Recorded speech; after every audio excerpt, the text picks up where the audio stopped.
Good evening, everybody, and welcome to the second session of BCP's Overview and Scrutiny Board.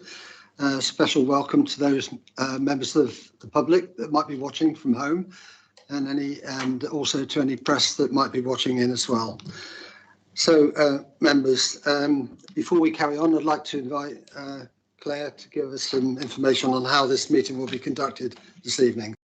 Thank you. Thank you, Chairman. Please note that this meeting of the Overview and Scrutiny Board is being recorded by the Council for live broadcast and will be published on the Council website for a minimum of 6 months. The meeting may also be recorded or streamed for live or subsequent broadcast by members of the public. Please could everyone present follow these ground rules. Only speak when invited to do so by the Chairman. If accessing via Teams, please always turn on your video function when invited to speak and state your name. Please use your microphones when speaking and please mute or turn off your microphone when you are not talking.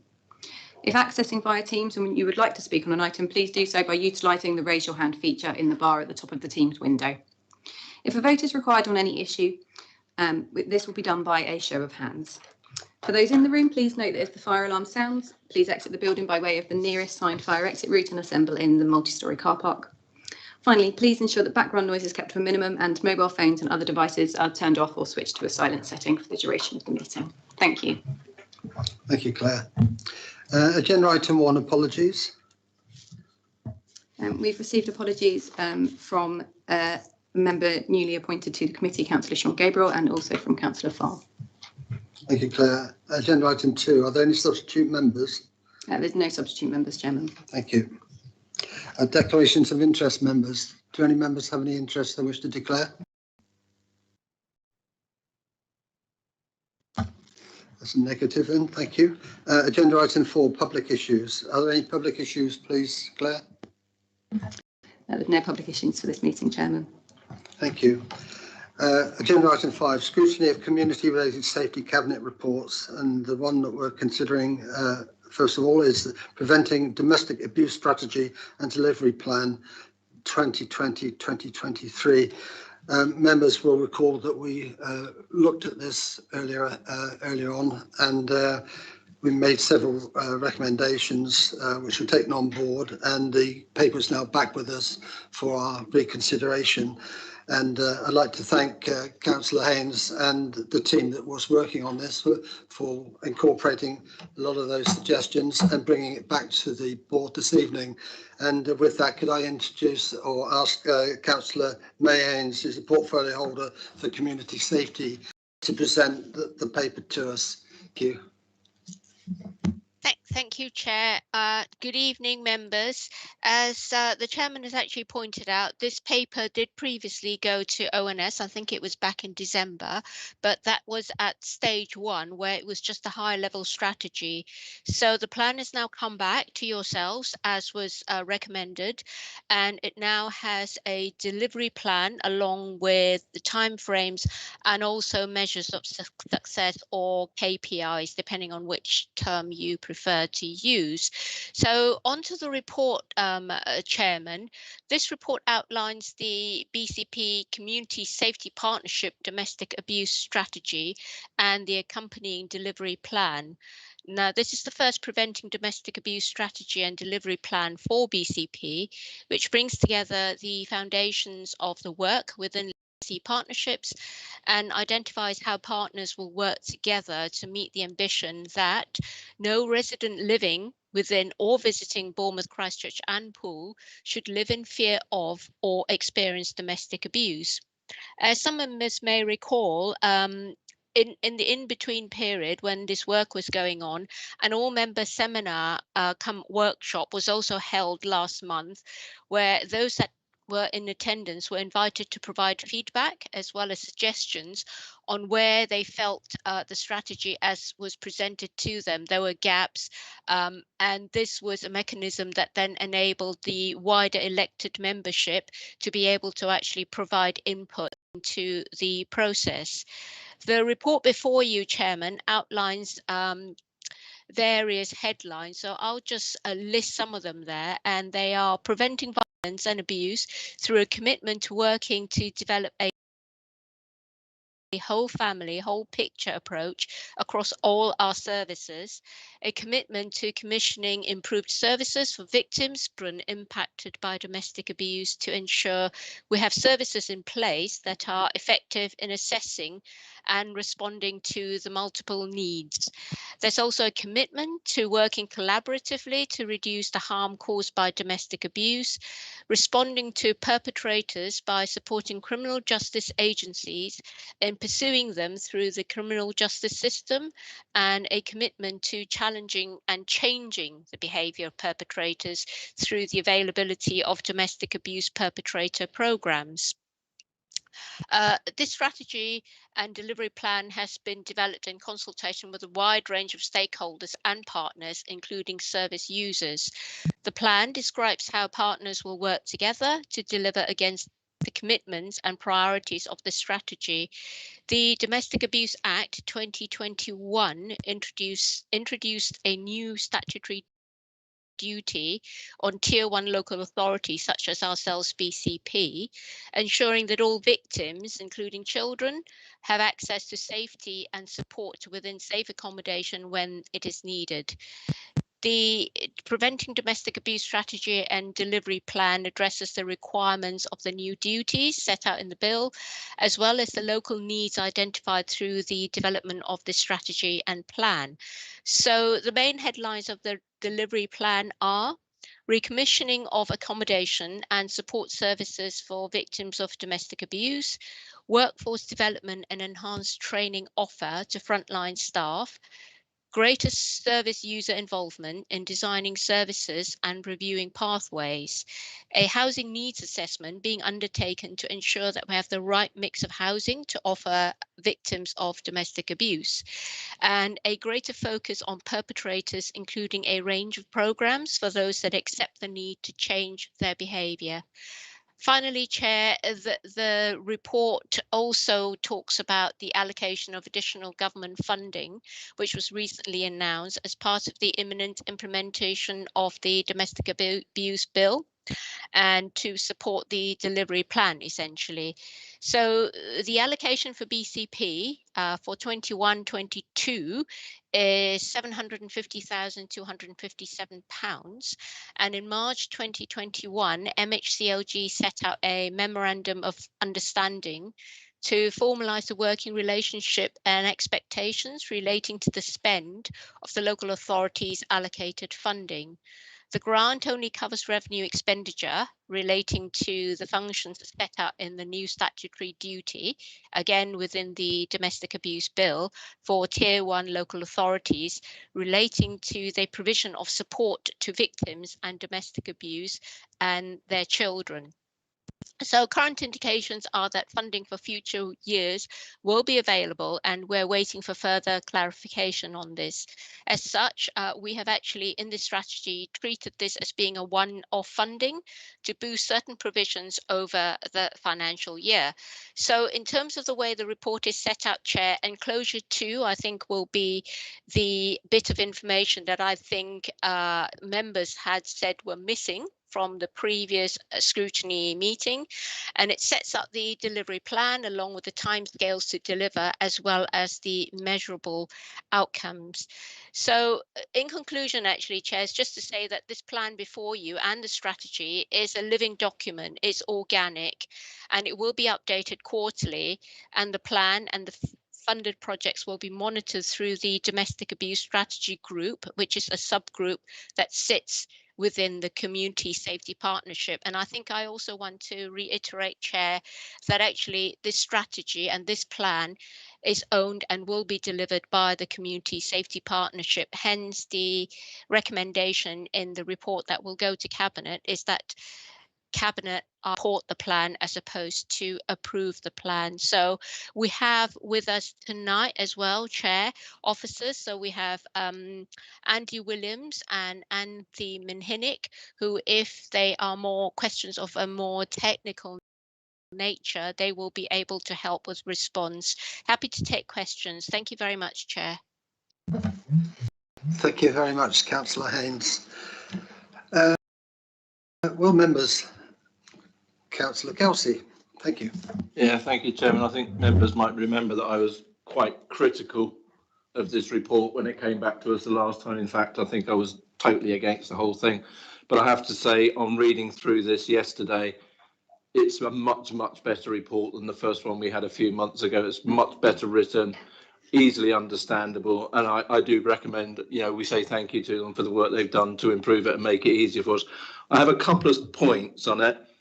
May mentioned then about the bill coming through. I think it actually went through last week. I'm not sure if May can actually clarify that for us. As far as I'm aware, it was actually assessed last week. So those paragraphs might need to come out of the report before it goes public. And I have another question, if I may, which is, if I can just find it, excuse me. Under the summary of equalities implications, you got the first couple of paragraphs, 44 and 45. And then there's paragraph 46, gay and bisexual men experience more domestic abuse compared to those in heterosexual relationships, which I fully agree with. But we don't seem to say anything about the gay and bisexual women, the lesbian and the bisexual women, who I feel should be equally mentioned. If we're going to mention the men separately, I do not understand why the gay and lesbian women have not been mentioned with equal rights in that one. I just wonder why it's not been added into the report. Councillor Hayes? Thank you. Okay. I'm just struggling with trying to get various different windows up on my screen here. I'm there now. Yes, I thank Councillor Kelsey for his very constructive comments there. I take on board the point that he has actually made about including all LGBT community. So I will look at that and we can reword that. And in terms of the domestic abuse bill, I think he's quite correct. It has actually gone through. And I think at the time the report was actually written, it was going through the process and we didn't know whether it would have actually been approved by the time the report actually became public. So that can also be amended, Chairman. Thank you very much, Councillor Hayes. Councillor Fear. Thank you, Chairman. Yeah, just a couple of points. Following on from what Councillor Kelsey said, point 45, I'm glad to see mental health has got a predominant point and position in there. Also following on, I think 46, 47, 48 were much needed, and I'm glad to see them there. And lastly, I think it'd be great, as the Cabinet member has said, this is a living document now, that we potentially can revisit this in 12 to 18 months so we can see how it's got on really and see the progression of it. Thank you, Chair. Yeah, thank you, Councillor Fear. I'll come back to that point in a minute with you. Councillor Edwards. Thank you, Chair. Yes, it's much better than we saw sort of last year. But the one thing that I find is missing from here is any reference to dementia. Now, some people suffering from dementia can exhibit aggressive behaviour towards their carers or partners. So I would like to see that the Alzheimer's societies and all those dementia advisors are aware of these services to be made to those that are looking after dementia sufferers. Thank you. Councillor Hayes, can you answer that? Thank you, Chair. I think I might actually ask Anthony Minhinnick to come in here because obviously this crosses over to our health partners, and our health partners are also included within the CSP who have actually brought this plan together. So Chairman, with your permission, I will ask Anthony Minhinnick to respond to that one. Yes, please do. Thank you. Good evening, everyone. Thank you for the question. Absolutely. So we're currently doing some work with our colleagues across the clinical commissioning group around looking at what some of the evidence is telling us in relation to domestic abuse and how that impacts on the health of individuals across the piece. So there was a mention of dementia. That is a category that's being that's come up through some of the statistics, and we are working with health colleagues to understand what that means in relation to adult social care as well, and referrals that are coming through safeguarding procedures. One of the other aspects to pick up on is that we're doing some work with the community and voluntary sector organisations. So once the strategy and delivery plan's approved, we can liaise directly with voluntary and community sector organisations working out in the community, provide multi-agency training for them, upskilling their staff to enable them to spot the signs, identify those disclosures, and be able to make those appropriate referrals onto the necessary pathways to support those clients. So I've made a note of that point in particular in relation to dementia, to make sure that that's picked up through the conversations with health colleagues. Thank you. Thank you.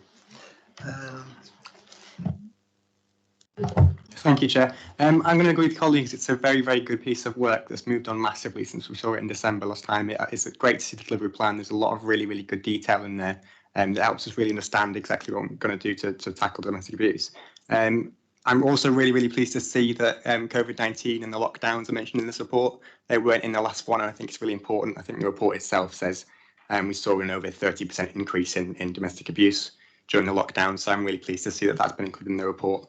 I think for me, what's missing is there's a lot of recognition of how people with different characteristics experience domestic abuse, but there isn't really anything in here to show exactly what actions we're going to take to tackle that. So, for example, the report talks about the fact that only 85% roughly of people are housed into temporary accommodation. So there's a 15.1% that aren't, and that take it from the report that that's mainly because there isn't any refugees that currently accept clients with multiple needs, mental health and substance abuse issues. And there's also not really anything in the report about how we're going to make sure that the service is accessible to people who BME or speak English as a second language. With all of that in mind, I do have a recommendation to sort of add to the delivery plan, but it's up to you, Chair, whether or not you want to do that now or we can do it later on. Yeah, we can certainly come back. If you have a recommendation, that's absolutely fine. We can come back to that once we've everybody's had the debate. Because, yeah, sorry, Councillor Howard. Yeah, I'm next. Yes, thank you. I agree with the other comments that it's much better report, and the addition of the delivery plan, which was asked for, is welcome. I'm still struggling, though, to really get a grip, I think, of what we expect to achieve in this plan. You know, we've got the number of reports that are happening on a monthly basis in here. We've got the money, the funding is going to be broken down to be spent, but what we don't have is some idea of the impact that expected of that. How many people, you know, out of the total target group we can expect to reach and have an influence over. And I think that's really important information for us as a starting base, so that in future years we can see how this develops. Maybe I've missed something, but it seems to me that we haven't got that in front of us. Thank you. I mean, just to clarify that, are you talking the lack of data?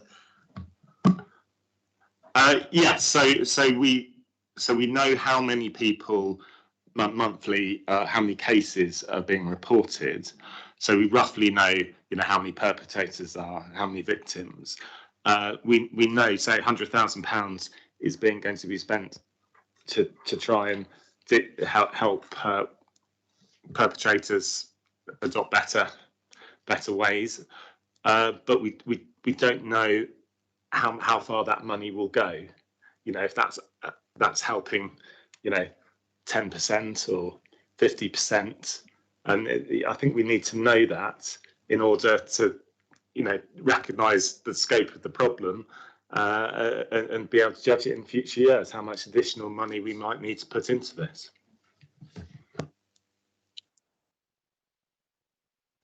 Yeah, thank you, Councillor Howard. I tend to agree with you. I'll come back to that in a minute. Tony and Thank you, Chairman. It's in a similar vein, really, in simple words. The question I was going to ask is how is effectiveness to be measured? Because I couldn't pick that up in the report. Yeah, Okay. Thank you. Thank you.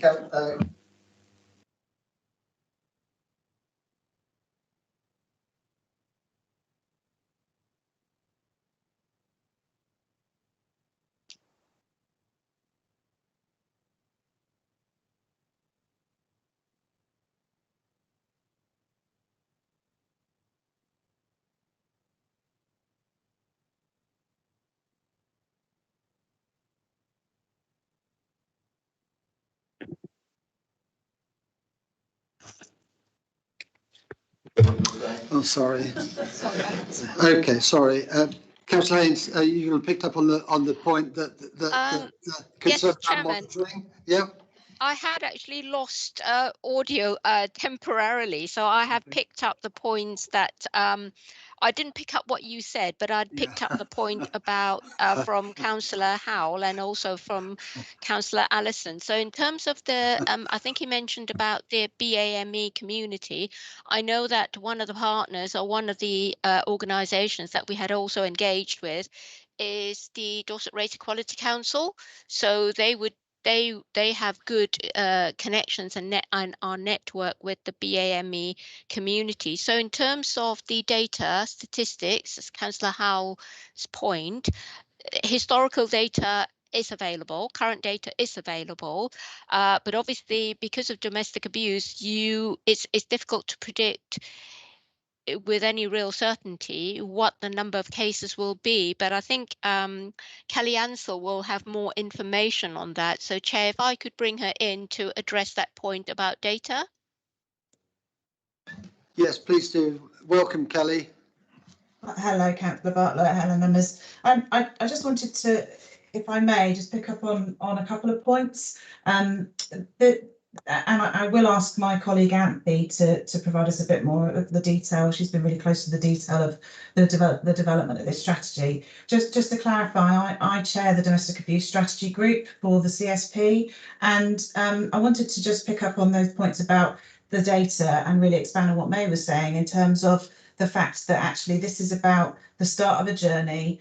We have to use the data that we have available to us to inform the decisions and the roadmap, if you like, that we are embarking on as a partnership. But of course, a lot of this work will be defined as we go. We talked about this as a live strategy, and I would encourage members to think about it in those terms. If an example of that is the question that Councillor Allison had raised around accommodation. And actually, one of the first things that we need to do is commission a housing needs survey, which will help us to understand exactly what the position looks like in terms of people's ability to access refuge accommodation and what other models might be available to meet the needs that are present in relation to BCP. So that in itself will of course lead to future work around commissioning of services and accommodation. So I think hopefully that helps to give a sense of context to the position that we're working within. And this will be, as I say, that I think it's important to look at this as a beginning of a journey. I don't know if my colleague Anthony had any comments that she wanted to make in relation to specific measures of success. Thanks, Yes, Kelly. please go ahead. Thank you. Thank you. So yeah, it's very much to echo what Kelly said around the accommodation-based needs assessment. We are embarking on that at the moment, and we're in the initial stages of developing a draft specification, working with some national organisations on developing that, focusing specifically on the requirements of the domestic abuse bill, but also looking at the makeup of our client group across Bournemouth, Christchurch and Poole. So it's very much picking up on Councillor Allison's point around actually understanding the makeup of our communities and those experiencing domestic abuse that may not be able to access refuge accommodation. So we are looking at the aspects around complex and multiple disadvantage relating to, if I think about mental health, substance misuse, but also considering the aspects of where victims and their families may need to access refuge accommodation, but they may have older male children as part of their families that may not be able to access your traditional refuges. So we are looking at working at how we can improve those services. In relation to some of the other aspects, the other piece of work that we're embarking on at the moment, and this is in collaboration with colleagues across partner agencies around data gathering, this is around looking at what our predictive demand might look like over the next 3-year period. So we understand those demands now, and we understand them over a period of time. We have data dating back 10 odd years or so, and we can look at where we have seasonal impacts on domestic abuse, etc. We've also seen a very different data picture with the last 12 months around COVID. So we are now looking at what does that mean for us over the next 3 years to understand the resources that we need to put in as part of the recommissioning process. So the other big piece of work we are embarking on is the recommissioning of all of our support services. So looking at where those demands for outreach services, family intervention services, and our education provision for victims and families.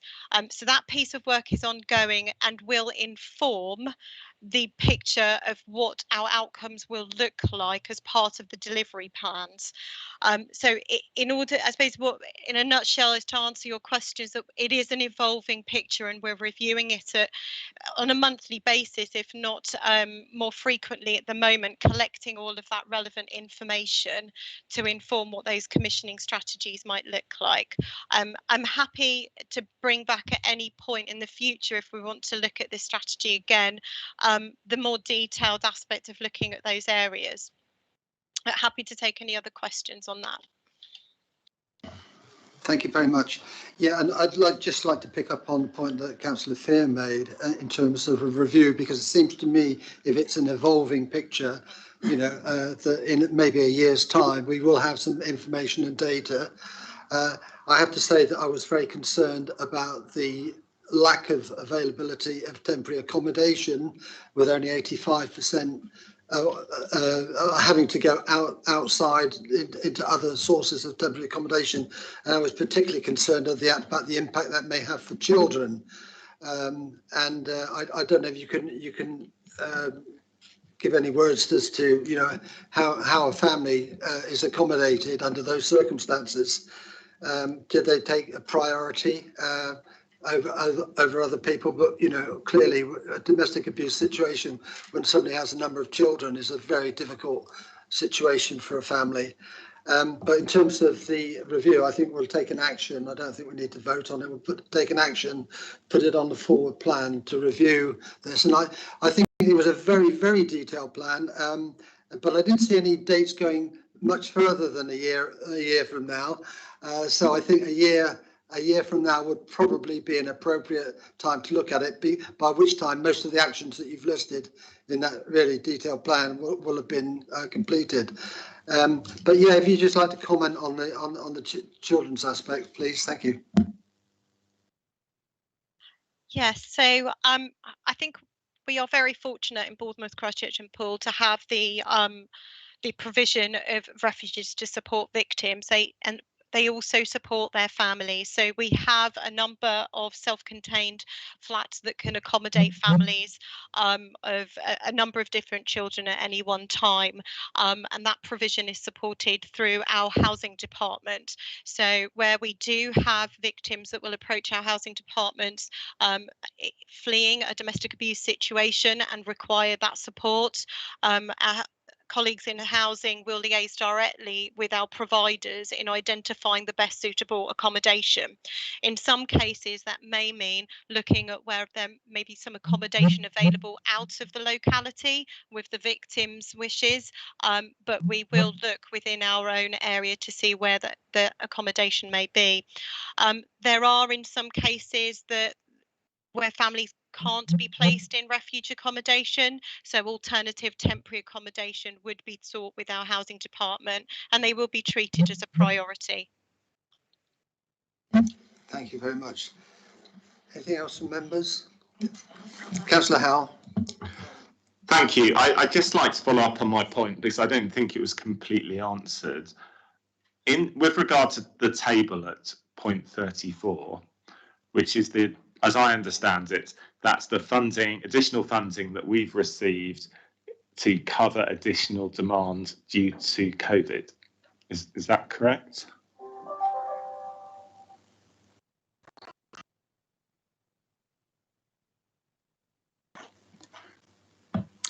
Councillor Haynes? Sorry, I'm not hearing you.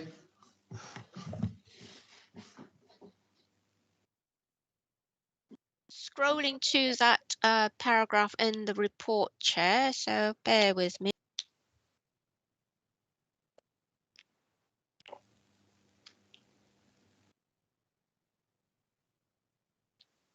Okay, here we go. Sorry, Councillor Howell, what's your question again? So that paragraph 34 with the table, Yes. as I understand it, that's the additional funding that the government has given us to cover the extra demand on the service caused by COVID. Is that correct? Yes, that is correct, and it's also an opportunity for us to pump prime some aspects of this delivery plan that we have before you. Yeah, so we have the delivery plan. Antti seems to suggest that we have a lot of data, but we haven't got the complete data set yet on total demand, because that's still kind of being produced. So I suppose my question is, although this table deals with the additional demand, were we dealing with all the existing demand, or is there a gap of demand in the, that we weren't dealing with, that we've not been told about, essentially? So, example, it seems to suggest that we don't fully provide support for perpetrators to the extent that we perhaps should do if we had enough funding, but we've been given more funding to do the extra, but I suspect we weren't doing everything. We weren't supporting every perpetrator to start with, because we didn't allocate enough funding for that. If you see what I mean, that was there a funding gap before COVID? That's, I think, is the question that I'm asking. Are you able to answer that? Chair, okay, so the table 34 with all the figures there, it is correct that it is COVID funding, but it was also money that was provided for us to be able to deliver on the new, I don't like using this word, but I suppose I used the word responsibility. I was going to say the new burdens, the new responsibilities, extra responsibilities as a result of the domestic abuse bill. Now, I think, correct me if I'm wrong, Councillor Howe, but your point is that you have a concern that we may not have adequate funding to deliver on certain aspects of the plan, and you were particularly concerned about the perpetrator program. Have I understood you correctly? For example? Yeah, I'm really using the perpetrator program as an example, because it does seem to suggest that that's a relatively new program that has only been rolled out to a relatively small number of perpetrators. So, I was just wondering if that's replicated in the other line items, and actually there's quite a bit of demand that we still haven't met because we weren't completely funding it before, and the additional money is for additional need. So there's still a bit of a funding gap in there. Okay, I think I probably will have to ask Anthony or Kelly to come in, but my understanding is that the funds are set out in table 34 is so that we can actually implement the new responsibilities as a result of the domestic abuse bill. In terms of the actual delivery program and dealing with domestic abuse, this is, of course, run through the partnership. So we provide funding as BCP, but we also have additional support from our other agencies, and most notably from the police as well, because they also deliver certain aspects of it. But if you wanted absolute clarity, I'm going to probably ask Kelly whether you might be able to provide more clarity to Councillor Howell's query.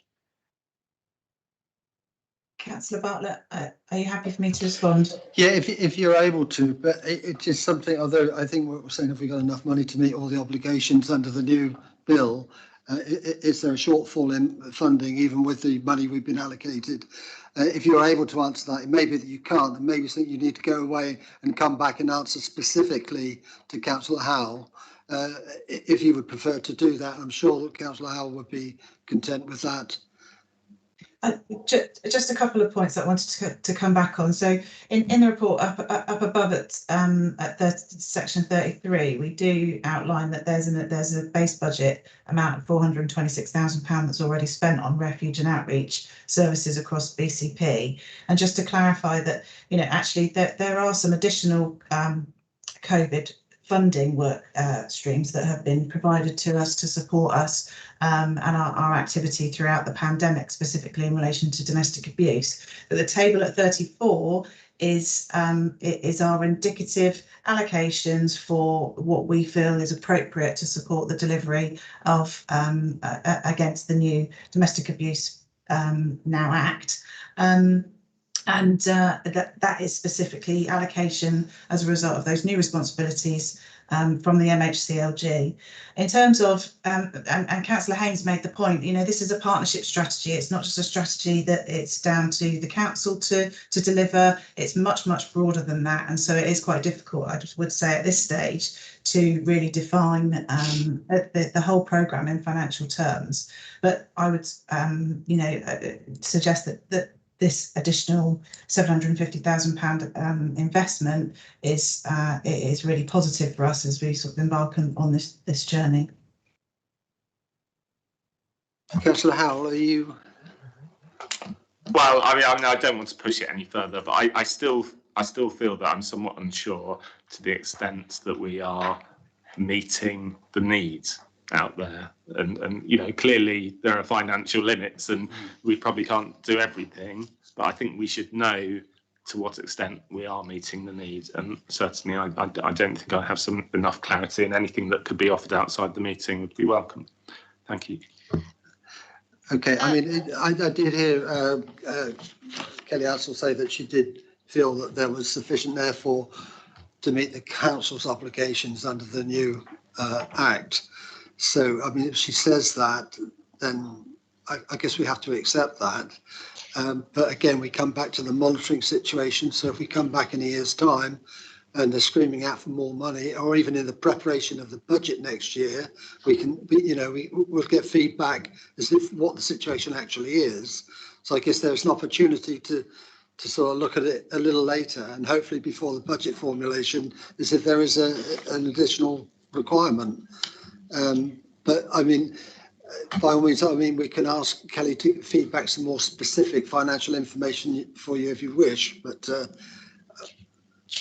Chairman, yes. it's Councillor Haynes here.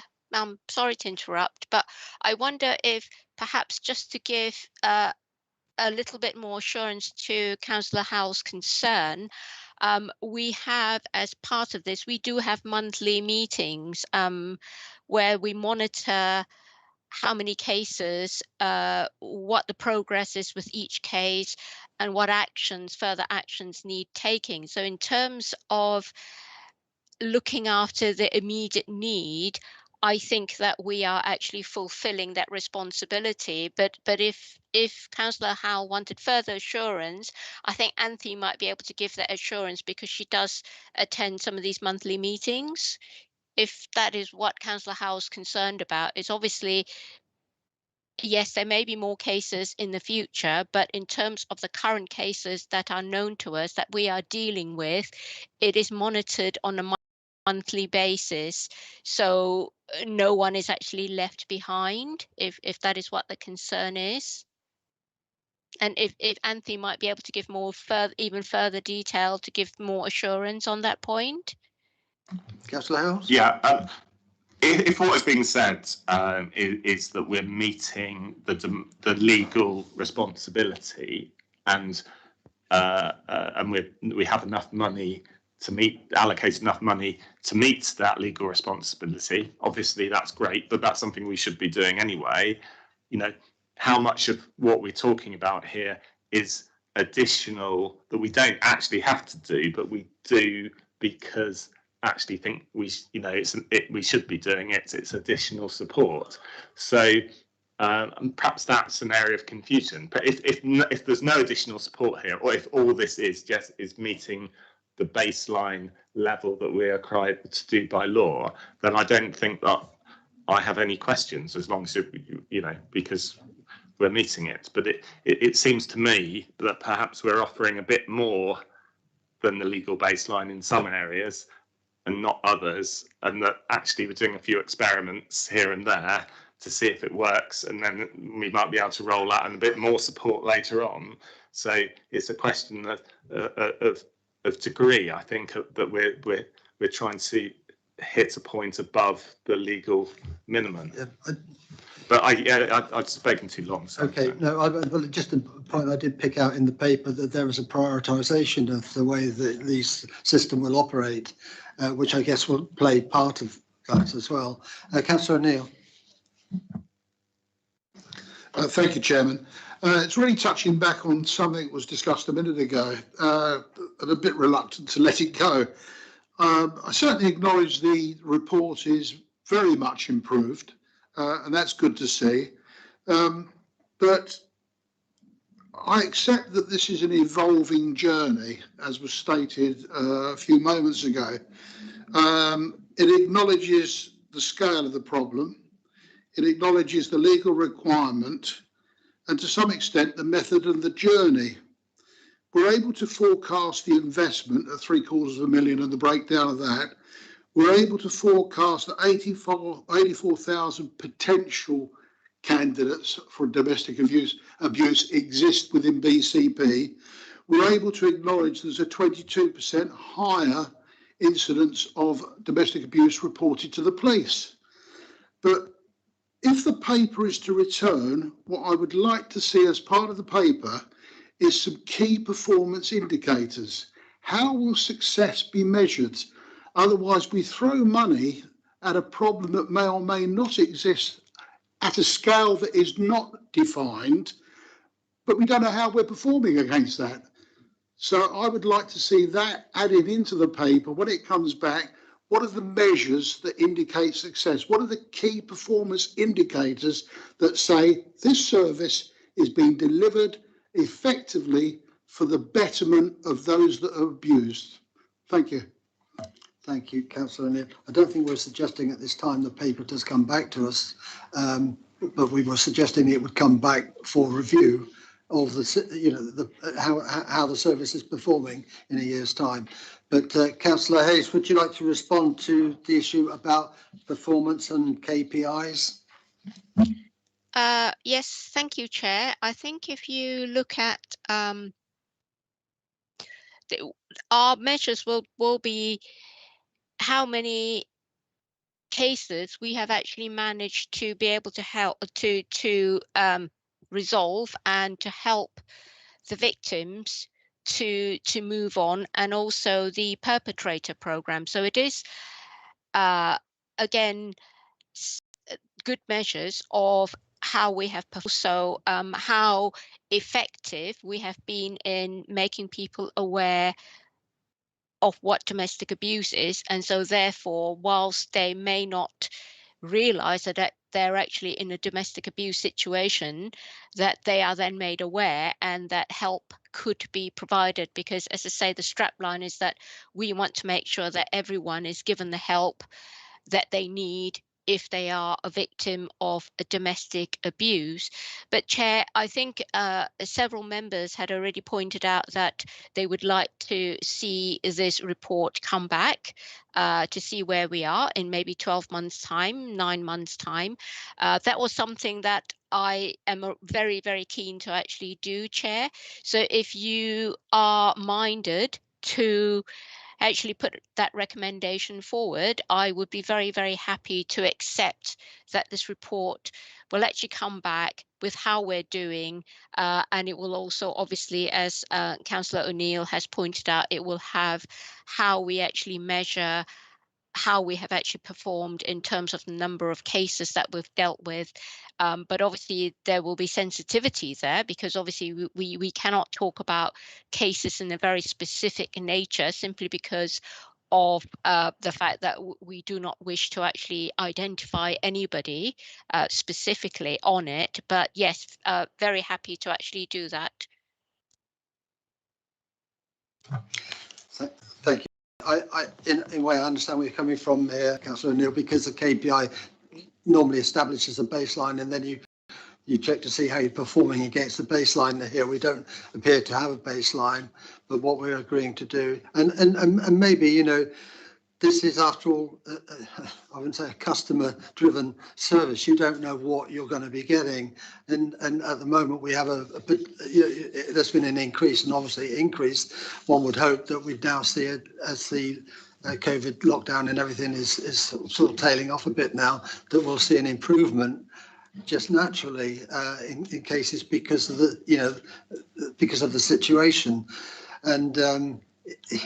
It's very difficult, I think, to allocate KPIs in that sense to this kind of service, but it does need to be reviewed for performance on overall service provision, and that's, I think, where we're coming from, to see if the plan that they've detailed here has been carried out, and two, how they're performing to the plan in terms of the provision of the service.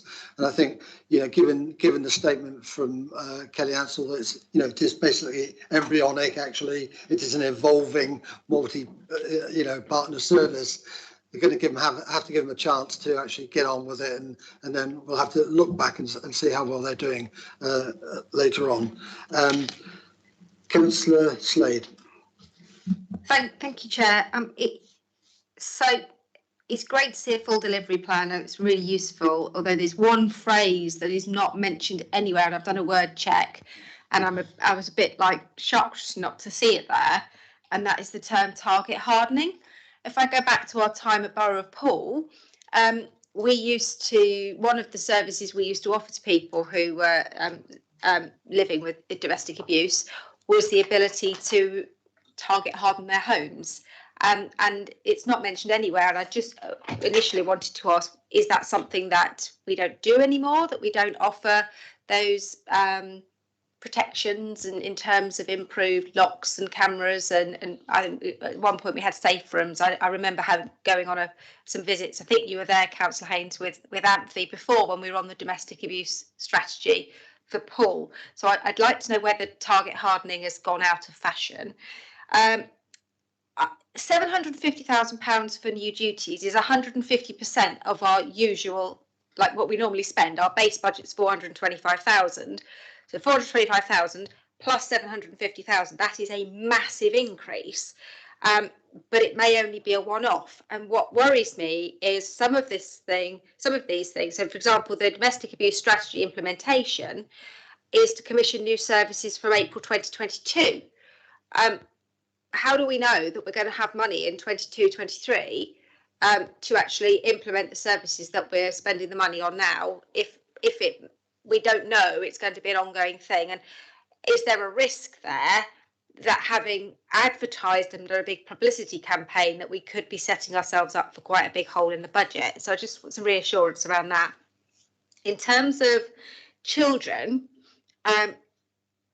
it's in the strategy itself, there's talk about this 8-week toolkit programme, which is aimed at children who have been the victims of or witnessed domestic abuse in their household, because we all know that they're most likely to become victims and perpetrators themselves.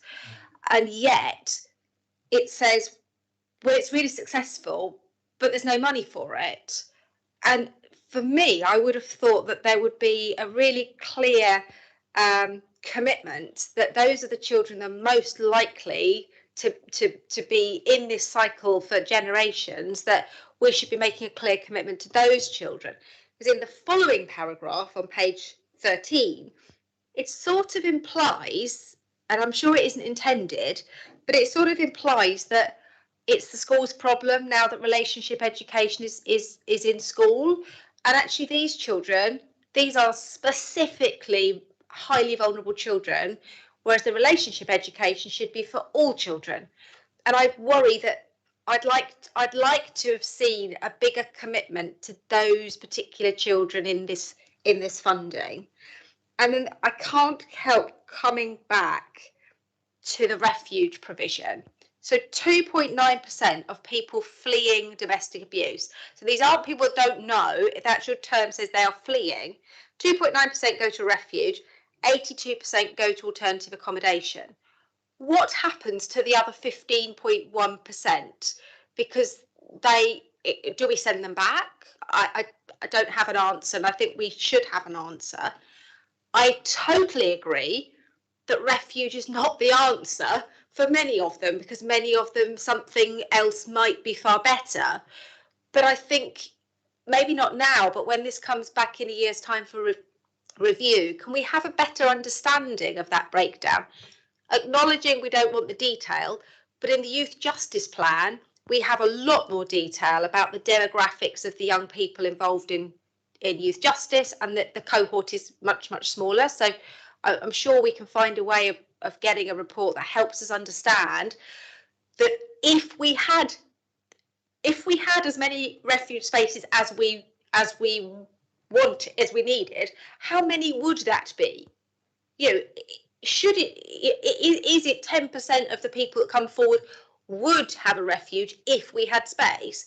Because at the moment, I don't know whether 2.9% is the right number. And finally, and I promise I'll shut up, training for BCP staff. It says all BCP staff and volunteers who are customer facing will get training.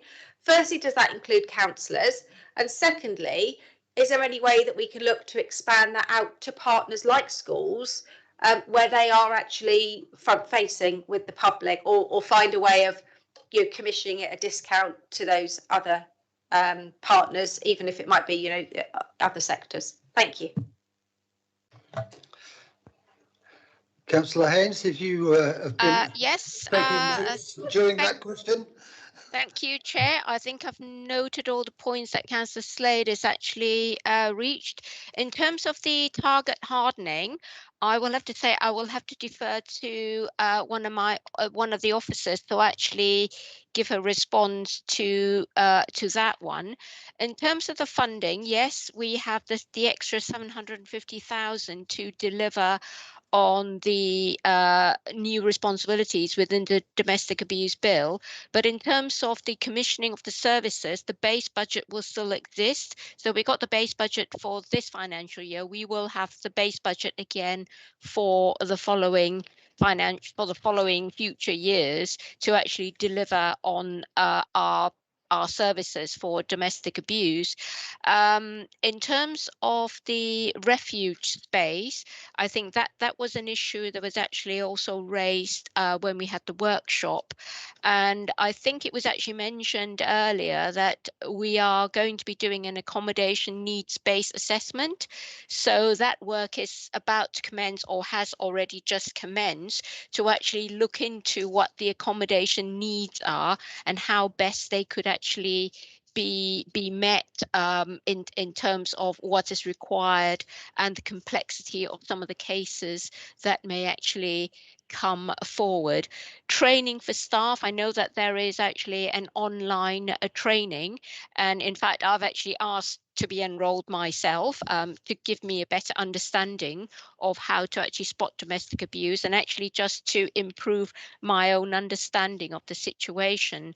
The courses are actually online, so it could potentially actually be offered to staff at the schools, although I think, and I will bring Andy Williams in, they have a slightly different arrangement as to how they actually do the training and how they would spot whether any children that go to the school may actually be in a domestic abuse, a family domestic abuse situation. So Chair, with your permission, I will bring in Andy Williams to maybe answer some of the points that have been raised by Councillor Slade.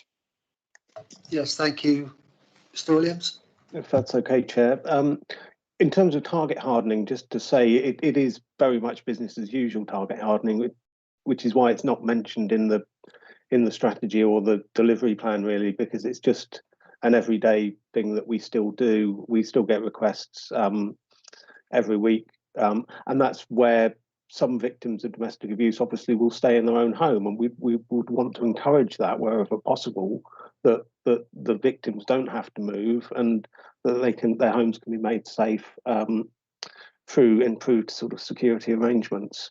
In terms of training, yes, it is open to a multi-agency partnership. We offer our training to across the board. We want to increase the capacity of that training and use some of this funding to do that, and ensure that we can offer that to elected members as well in the future. Thank you, Mr. Williams. Does that address all your points, Councillor Slade? I think it does. I think my point was, yes, we'll have 426,000 next year, but this year we've got 1.17 million. That's the point I was trying to make, not that we won't have any money, and that's what just worries me a little bit. But I hear what you're saying, and thank you. Thank you. We'll come back to you, Councillor Allison. You wanted to make a recommendation. Yeah, thank you. So first of all, I just want to say thank you to Councillor Haynes and to Kelly and to Anthony for the great answers they gave, especially around the review of accommodation and refugees. I think that's really good to hear. I still think that the content of my recommendation is of some contribution, some value, or at least I hope it is.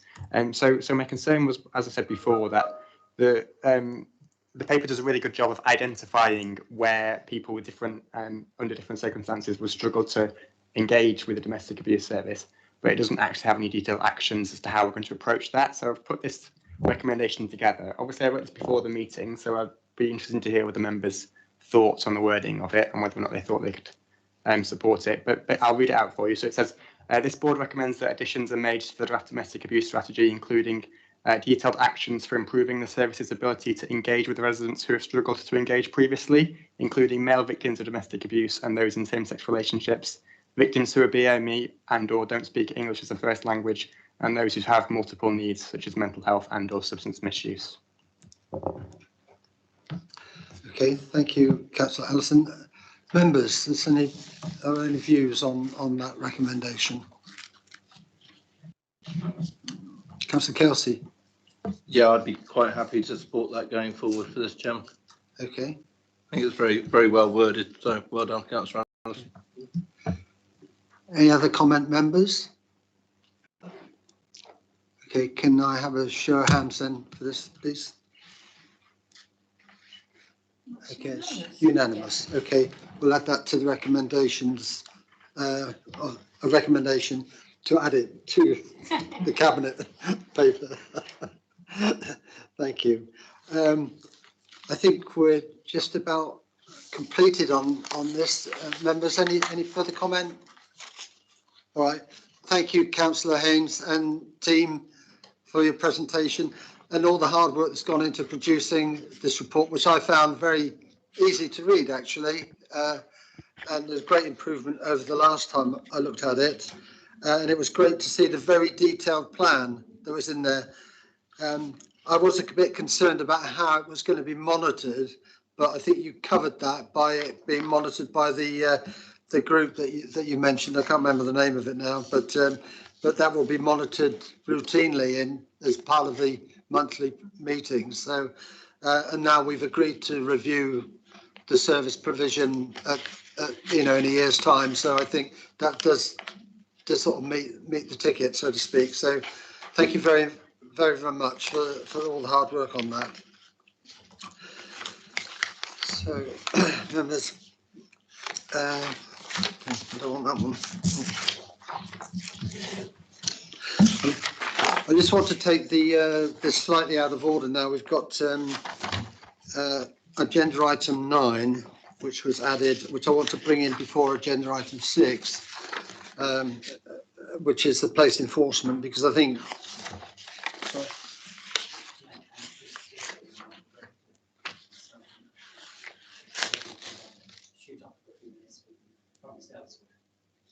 Okay. What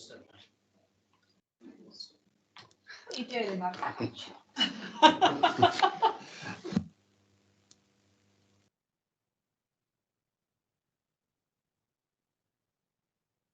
Okay, so for the record, temporarily or maybe permanently, Councillor Cox and Councillor Devon are going to leave the meeting.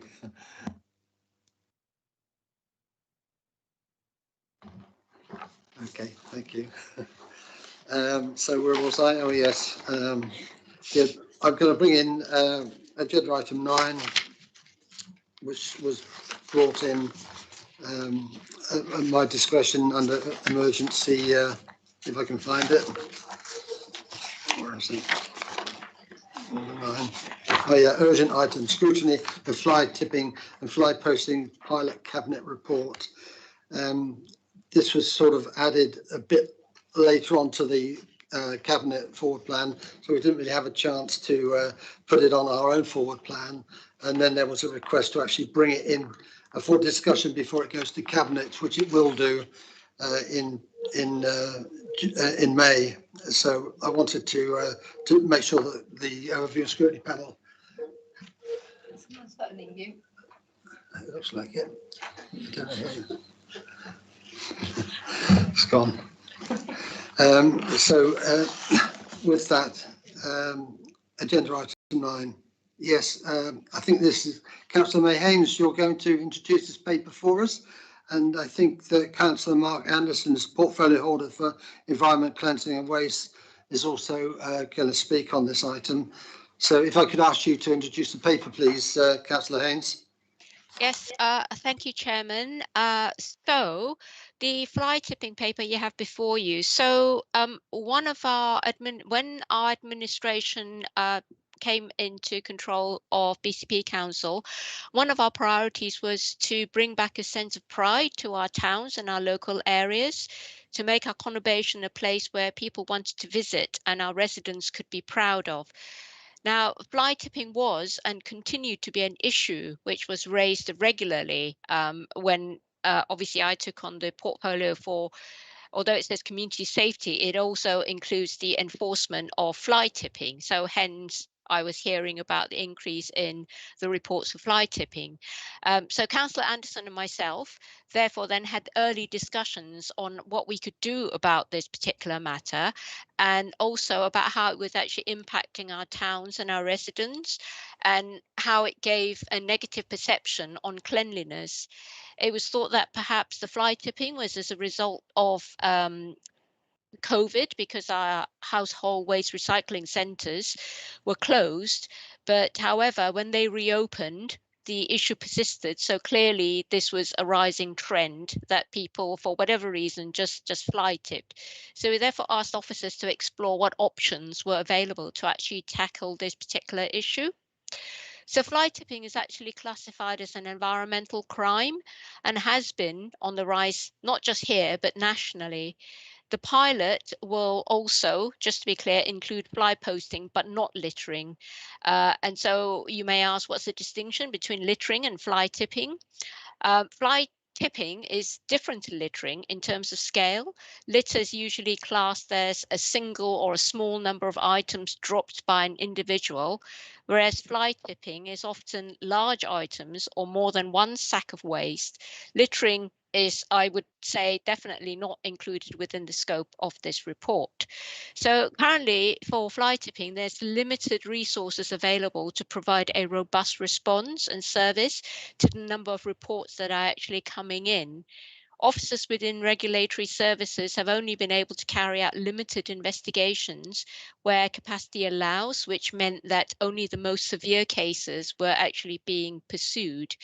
The responsibility for enforcing against enviro crime issues such as this, those within the scope of this pilot were carried out by different departments in legacy council authorities, so the 3 legacy authorities with limited resources. So in Poole and Christchurch, fines were issued for minimum number of incidents.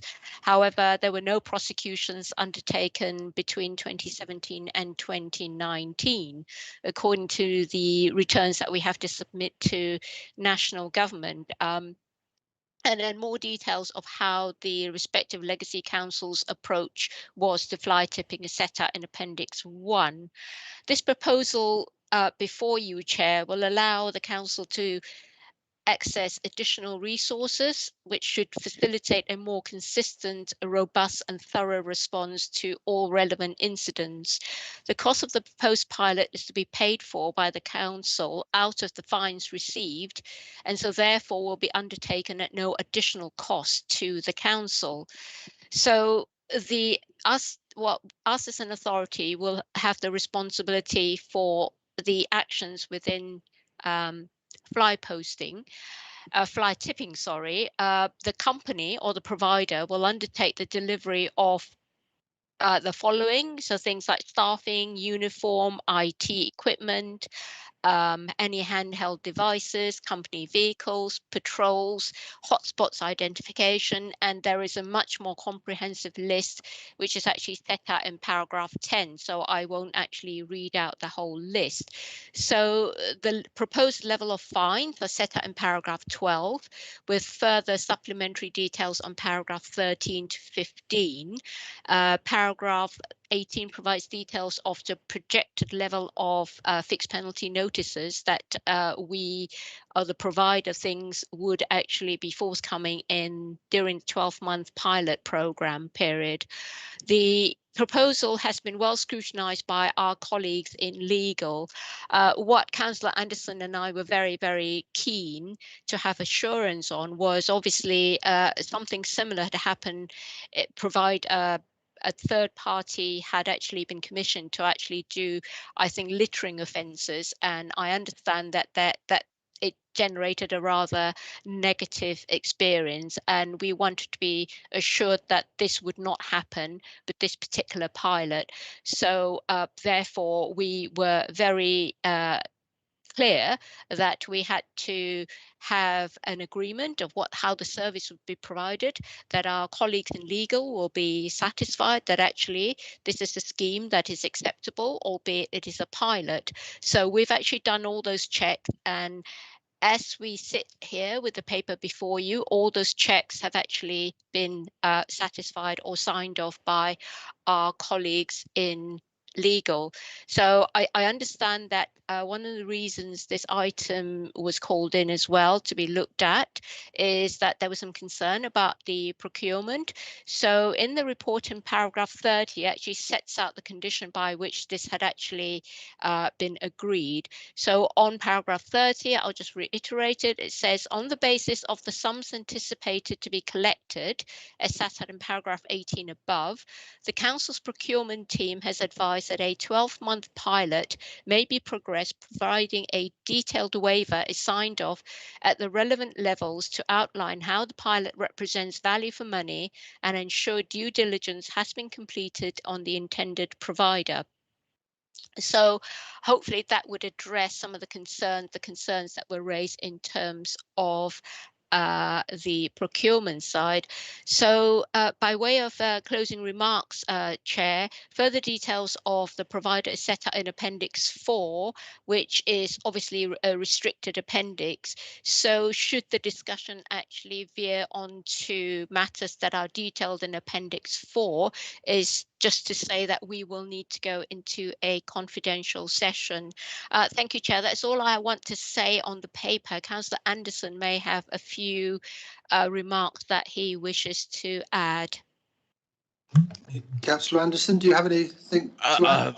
Thank you, Chairman. I used to have quite a large list, but I think Councillor Haynes has been fairly comprehensive, so I will stick to just adding one or two extra points.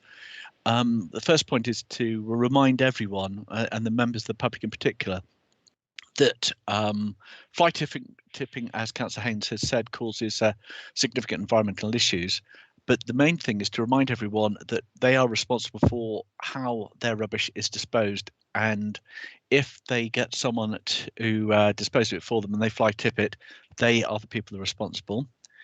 It's also, I thought it was quite interesting to mention some of the facts about how much it's cost us and how many incidents we've had. And I've got some figures for the 2019-2020 period where we had 976,000 fly tipping incidents across the country. And in Bournemouth, for the period from April 18 to March 20, it cost us £3,800 to deal with this. So it's quite a, as you can see, it's quite a expensive issue. It's quite an important issue that we deal with. And the final point I think it's probably worth mentioning is that we will also be dealing with fly tipping on private land as well as our own land. So I think it's this is quite a comprehensive report, and I hope you all find it useful and supportive. Thank you, Councillor Anderson. Just for the record, Councillor Kelsey is going to leave the meeting now. He did warn me that he would have to leave about now. Before I open it up to members, yes, I take the point. Thank you, Councillor Haynes, for reminding me that we do have a confidential paper attached to this report. So if we do get into the numbers, we will have to go into private session. I've got a question, if you don't mind, if I just start off, just to confirm that this is more of a management kind of service. It does not remove any of the cost of collecting fly tipped material by the council, which it will continue to do. So this is more about investigation, finding out who's responsible, and then applying the fines, etc. Could you just like to confirm that, please, Councillor Haynes? Indeed, Chair, you are correct. So the cost of removal will still remain with the council. It's just what this will do, this pilot will do, will be to enable the resource to actually carry out investigations, with the hope that if we are successful with this pilot, then therefore it should, in theory, reduce the level of fly tipping. But you are quite correct. The cost of the collection of the waste will still lie with the council, but obviously we might actually be able to recover some of that costs should the investigations be successful. Thank you, Councillor Haynes. Members, Councillor Allison. Thank you, Chair. I mean, it's really just following from what you were just saying there. So I've got 2 points, and the first one is pretty much in line with what you've just said. So if we've got the ability for giving out FPNs and then that generating an income, and yet the council is still having to pay for the clearing of the waste, why can we not bring this service internally and have it so that the profit generated from the FPNs is used to clear up the waste and therefore save us some kind of budgetary requirement? The second one is, and I suppose it's off on a tangent a little bit, but because this paper is just about the pilot, but there's not really anything else in this paper that talks about any other way we can deal with fly tipping. So, for example, 10, 15 years ago, you didn't used to have to pay at the tip to get rid of big goods, or you could call the council for free and they would come and collect things. And as that service has become charged, you've seen an increase in fly tipping, and lots of local authorities have managed to tackle their fly tipping issues by providing a free collection service or providing 1 day a week where people can take waste to the tips for free, and that's had a massive impact. So I'm just wondering whether we've considered any options for reducing fly tipping that doesn't necessarily involve enforcement. Thank you. Thank you, Councillor Harrison. Councillor Hayes. Thank you, Chair. I thank Councillor Allison for the points he's raised. I think we did look at making this an in-house service, but I think it was basically going to be having extra staff, and as it is, because it comes under the regulatory services, we also have an obligation to fulfill some other statutory requirements within the service. So what the difference is between using this external provider is that they will 100% be dedicated towards doing just fly tipping and fly tipping, or rather fly tipping investigation and enforcement, and they actually have the expertise to be able to do this. It may sound like quite a simple thing, but having had quite a lot of discussions with the officers, doing fly tipping investigation is actually quite a specialized skill, and there are not very many companies out there or people out there who actually do this and do this well. And as I say, so therefore, I think we did consider, would it be possible to do it in-house? And actually, it turned out that this was actually a better option for us, because with the FPNs, that the income generated from the FPNs, it will actually pay for the service. And as I say, if we are successful in the investigation of who had actually generated the fly tip, then there is the cost recovery process, which hopefully the courts would actually award in our favour. So I don't know if Councillor Anderson wants to say any more. And before I actually pass over to Councillor Anderson, Chair, it was very remiss of me, but we do have Matt King, who has actually been very instrumental in bringing this, the officer who's been very instrumental in bringing this paper forward, who also may be able to answer the slightly more technical points within the paper. Thank you. Thank you, Councillor Haynes. Councillor Anderson, are you going to reply to the second point regarding what other options have been considered to reduce the amount of fly tipping in the first place? Because it will obviously affect on the overall strategy. I was actually going to ask Mr. King if he would like to comment, because I know Mr. King's been on several courses about fly tipping and looking at the various options that are around. He can probably give you a much more comprehensive answer than I can at this point in time. Good evening, Mr. King. How are you? Good evening, Councillor Bartlett and members. Very well, thank you. And yourself? Yes, we're good, thanks. Could you like to apply yourself to the options questions that Councillor Lewis has asked? Absolutely, and there's certainly a wider strategic conversation going on, not just locally, but nationally, around what can reduce the amount of fly tipping incidents. It's been on the increase for years, and the challenge we have obviously at the moment is there isn't really a deterrent across BCP Council for people not to do it. And we have people who are out there offering advice to businesses, offering advice to householders on how to recycle properly, on using bona fide companies to rid their household waste and business waste. But there's nothing for the repeat offenders, which is really who we're after with enforcement, because we write to a lot of people when we have time, where we've got good evidence that we just can't take any further than a warning or advice, and it doesn't have any impact, and that's what we're really lacking. In terms of the tip costs and charges, and certainly I'm aware that there was a lot of comments on that in the local press this week. That's certainly a wider discussion, but I think is worth pointing out with the pilot that we're proposing. One of the main reasons for proposing it is to find out really the scale of the issue that we've got across BCP following the formation of the council. They're logged, incidents are logged in many different ways across the three legacy authorities. They're different across all three authorities, and it's important we get a consistent approach to dealing with those incidents, always through enforcement, but certainly through advice and engagement. And part of this pilot is to really push the message out on how to manage your waste responsibly, and it will come along with a detailed comms plan following the decision next week. Thank you, Matt. Okay, it was Councillor Rigby was next. Are you satisfied with that? Yes, Councillor Rigby, thank you.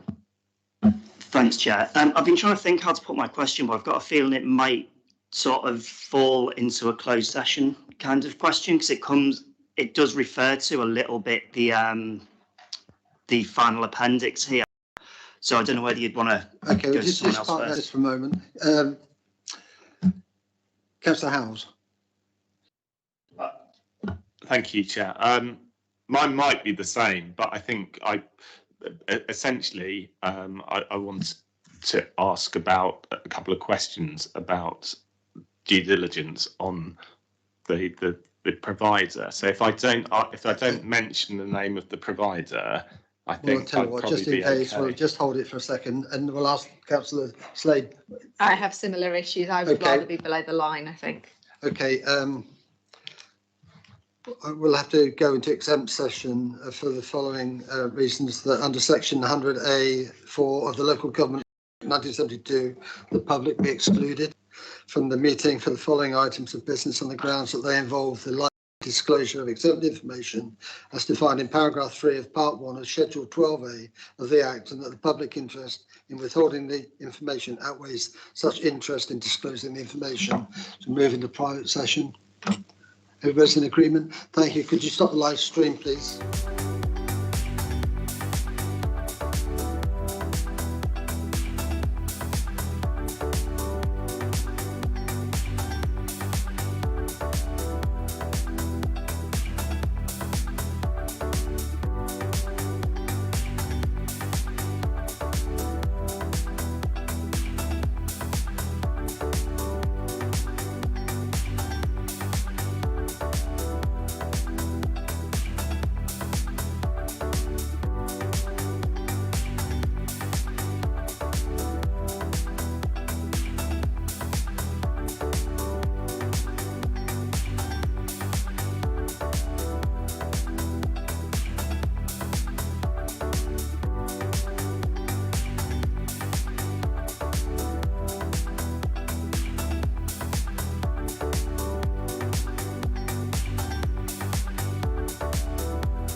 Welcome back, viewers.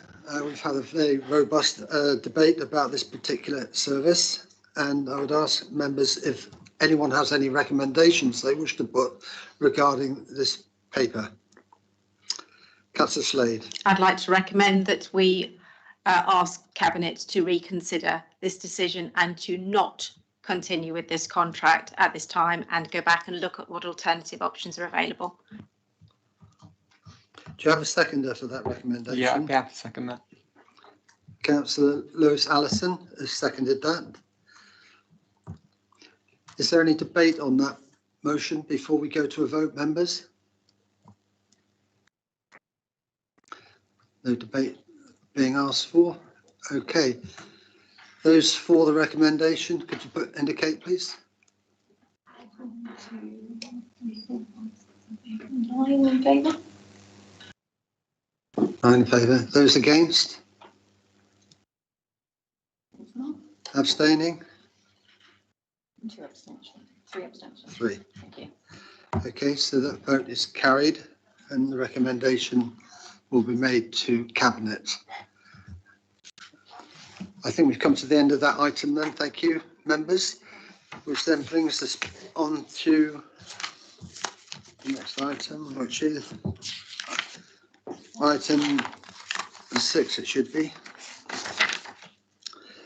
Police operations enforcement.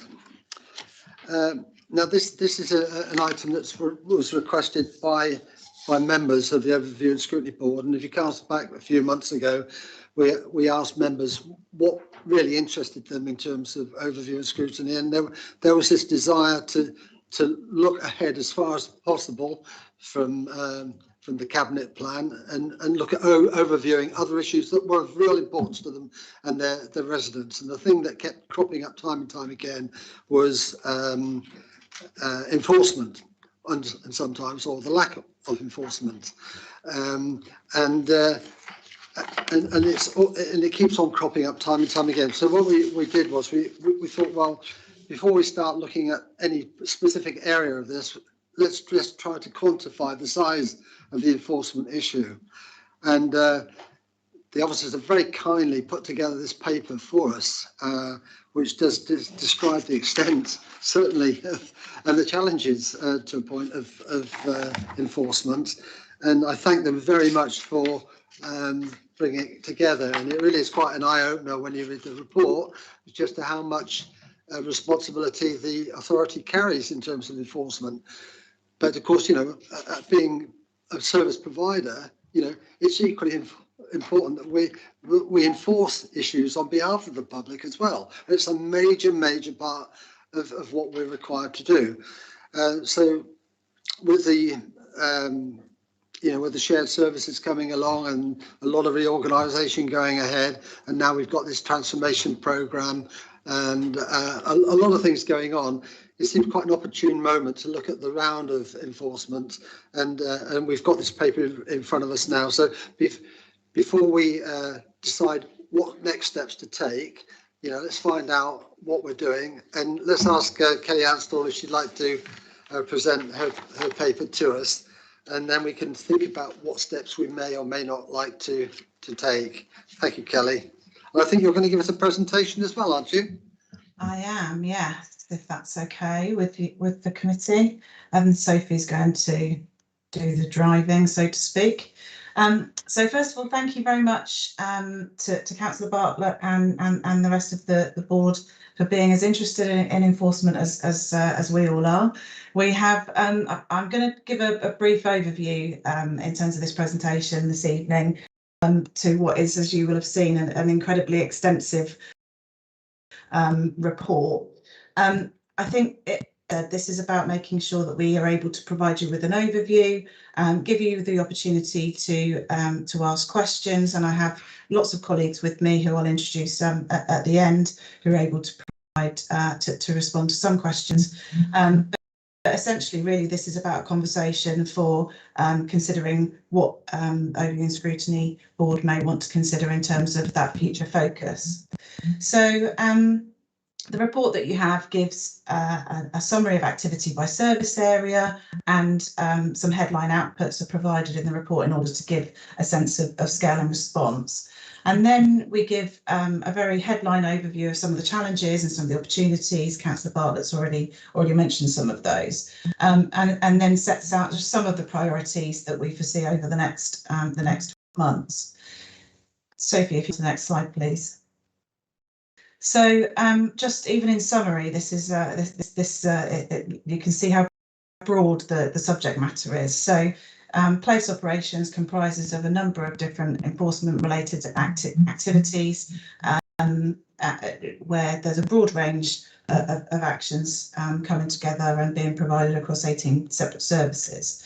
And the delivery of those functions is essential not only just in ensuring that the council is able to meet our statutory duties, but obviously in ensuring that our response is as swift as possible and as effective as possible in order to minimise any negative impact of some of the issues that you will all be familiar with through inquiries through your residents, and the things that are happening within our communities and our places. So enforcement is an incredibly complex area, be that in terms of the issue itself or indeed how we work through the response. And our enforcement staff are skilled in managing complex cases. They are working with multi-agency partners in many circumstances on a daily basis. They also do work around promoting awareness, educating, engaging with our communities, taking preventative activity and pursuing compliance through supportive or an informal sort of a negotiation-based approach where we're coaching, for example, local businesses through to make sure that we receive that compliance outcomes are achieved. But of course, there is always a place for formal enforcement action, and where that's needed, our teams have a huge amount of experience across these services in gathering evidence, investigating, and of course ultimately following through to prosecution where needed. Next slide, please, Sophie. So just to set out some of the current context, it's fair to say that the current context is quite challenging.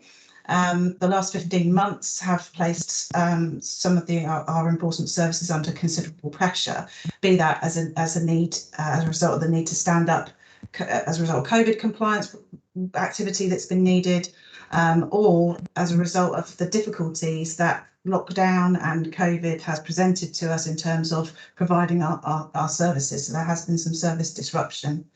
And we can expect, I think it's important to note in the future, certainly in the foreseeable future, that the demands of the pandemic will continue in some areas of our work. So street-based enforcement services at the moment are in incredibly high demand as lockdown eases, and in particular the management of issues like public order and antisocial behaviour are a priority as the government's roadmap to recovery is implemented. And in many areas, the need to transition from the pandemic response into recovery is quite a challenge. There are some backlogs, and heavy prioritisation of resources is absolutely critical at the moment in ensuring that the most pressing issues are addressed across the conurbation. What I would say is that we have been seeing the benefit of some additional resources through COVID funding provided to us to support some of that activity, and that is ongoing. And then in addition to the new COVID demands, EU exit has brought about an additional requirement to provide in particular a Port Health service that's been implemented within regulatory services. So particularly within the regulatory sector, there is a real pressure at the moment in terms of compliance and change in regulation as well. And the Chief Executive, myself and heads of service are now regularly engaged with various different government bodies and departments in order to consider nationally how the regulatory sector responds to those unique demands. It would be remiss of me not to mention the challenge of available resources that impacts on all of our enforcement services, and those challenges relate to obviously the budget that's available. But also I did want to mention that actually there's quite a difficulty often in recruiting successfully to the roles and the skills that we need across this broad range of services.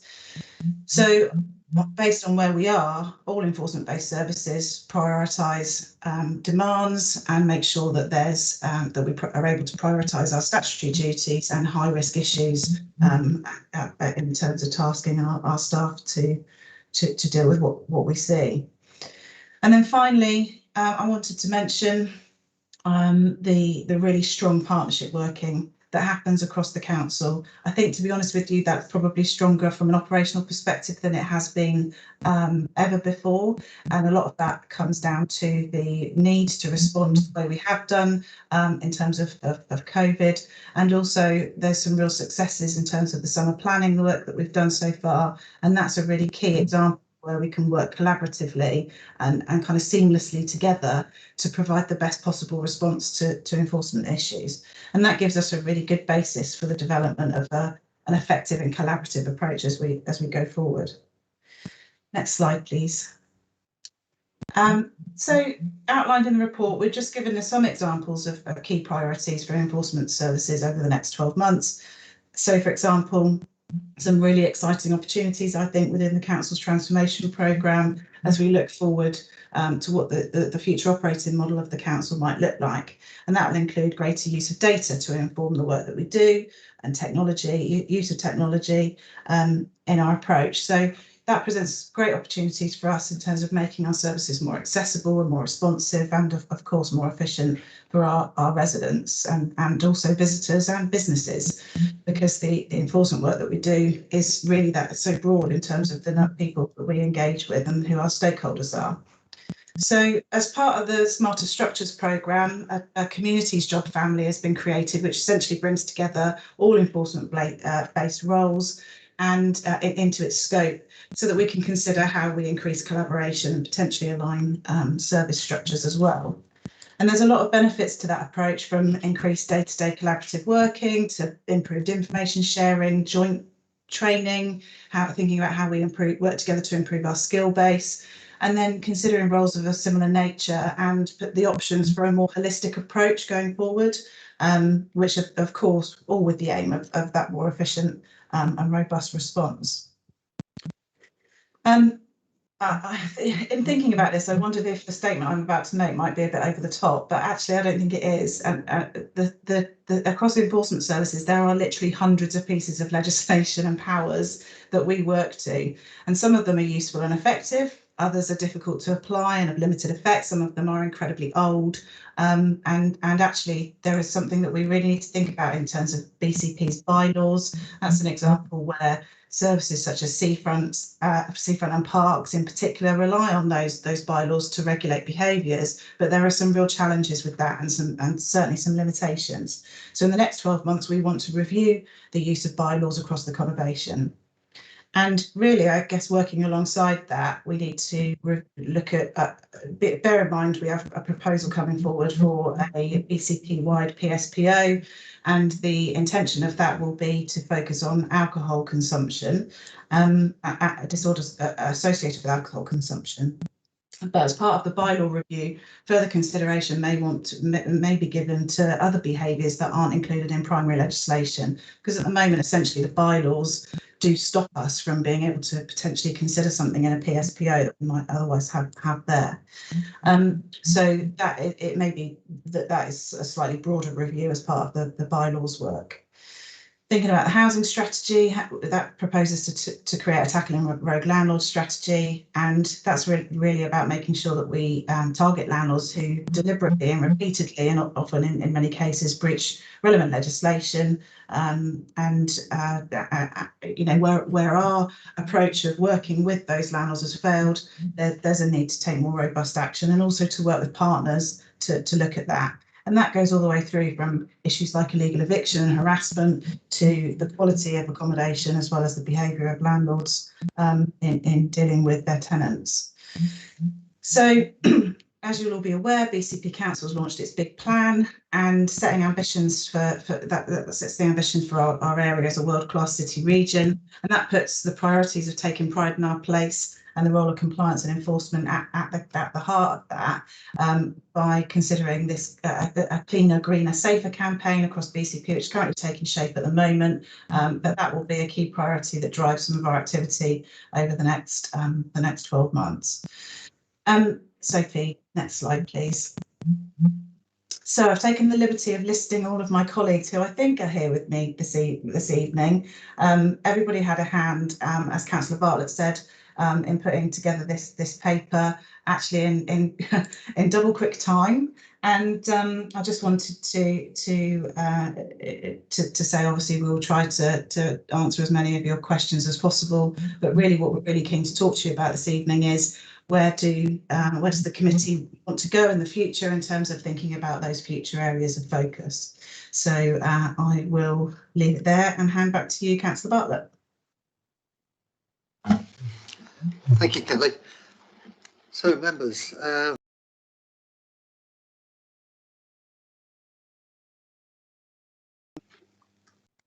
Chair, Councillor Hedges, would it be possible for me to leap in, because I'm so excited about this opportunity?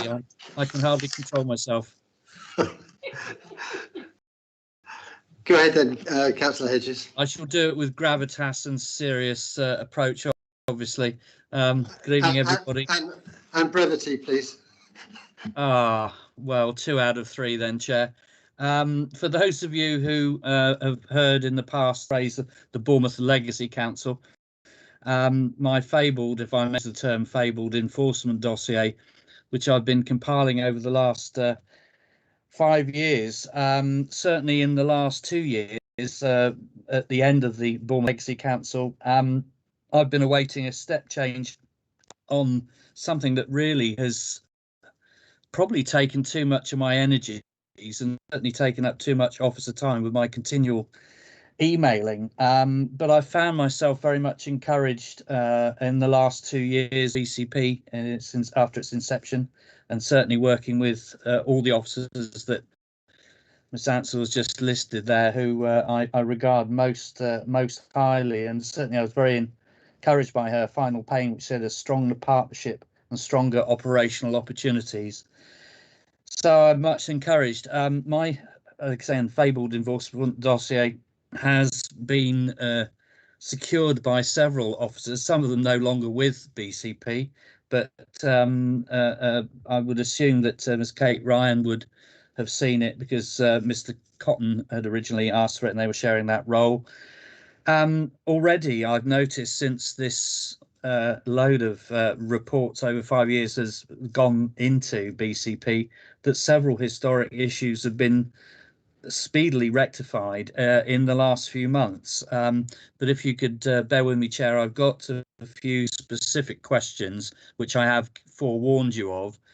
For the officers who are attending the meeting, what I've done is I've just mentioned the page numbers, and I guess, Chair, if you agree, if I can run through them and then they can be answered either this evening briefly or at a later date. If you're happy with that, Chair, I'll page 75, if I may.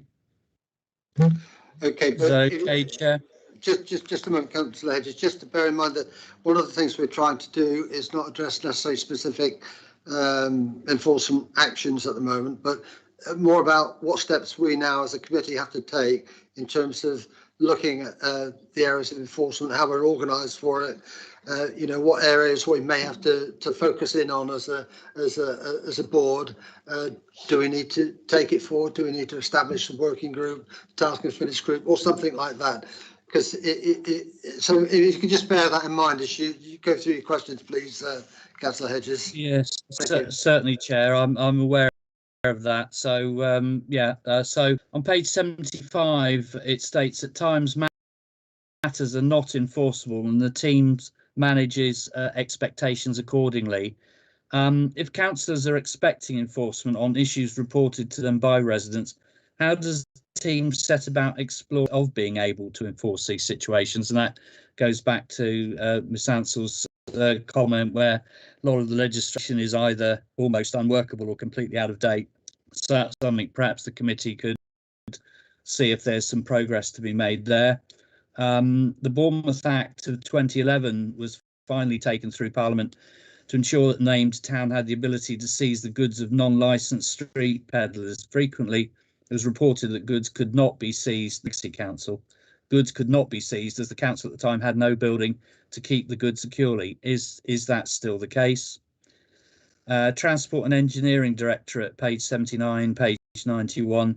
Very brief question. Do we operate successfully as an agency for the DVLA now? Because I understood that that had launched and stumbled and launched again. And is it under that the powers we exercise tow away? And another question, BBC Bournemouth Borough Council Working Group found 5 years ago, a group of councillors, that it was unable to prevent sleeping on the highway, sleeping in vehicles and vans. I'd like to know how we've explored more of the legislation that applies there. So the question there would be, is that still the case? And finally, A-boards, page 92. Obstructions, Highways Act 1980. Can we have examples from the officers of examples of enforcement of this kind? It was potently successful under Bournemouth Borough Council a decade ago, and uninsured trip hazards outside business curtilages or even hundreds of yards from those businesses were swiftly cleared away, impounded, and a fine applied for recovery. This paper, which I really appreciate, it's absolutely excellent, and I thank all the officers who contributed to it. The paper refers to the formal BCP policy in use regarding A-boards, and officers are fully trained. I've been reporting A-boards in Old Christchurch Road now for the last 6 years.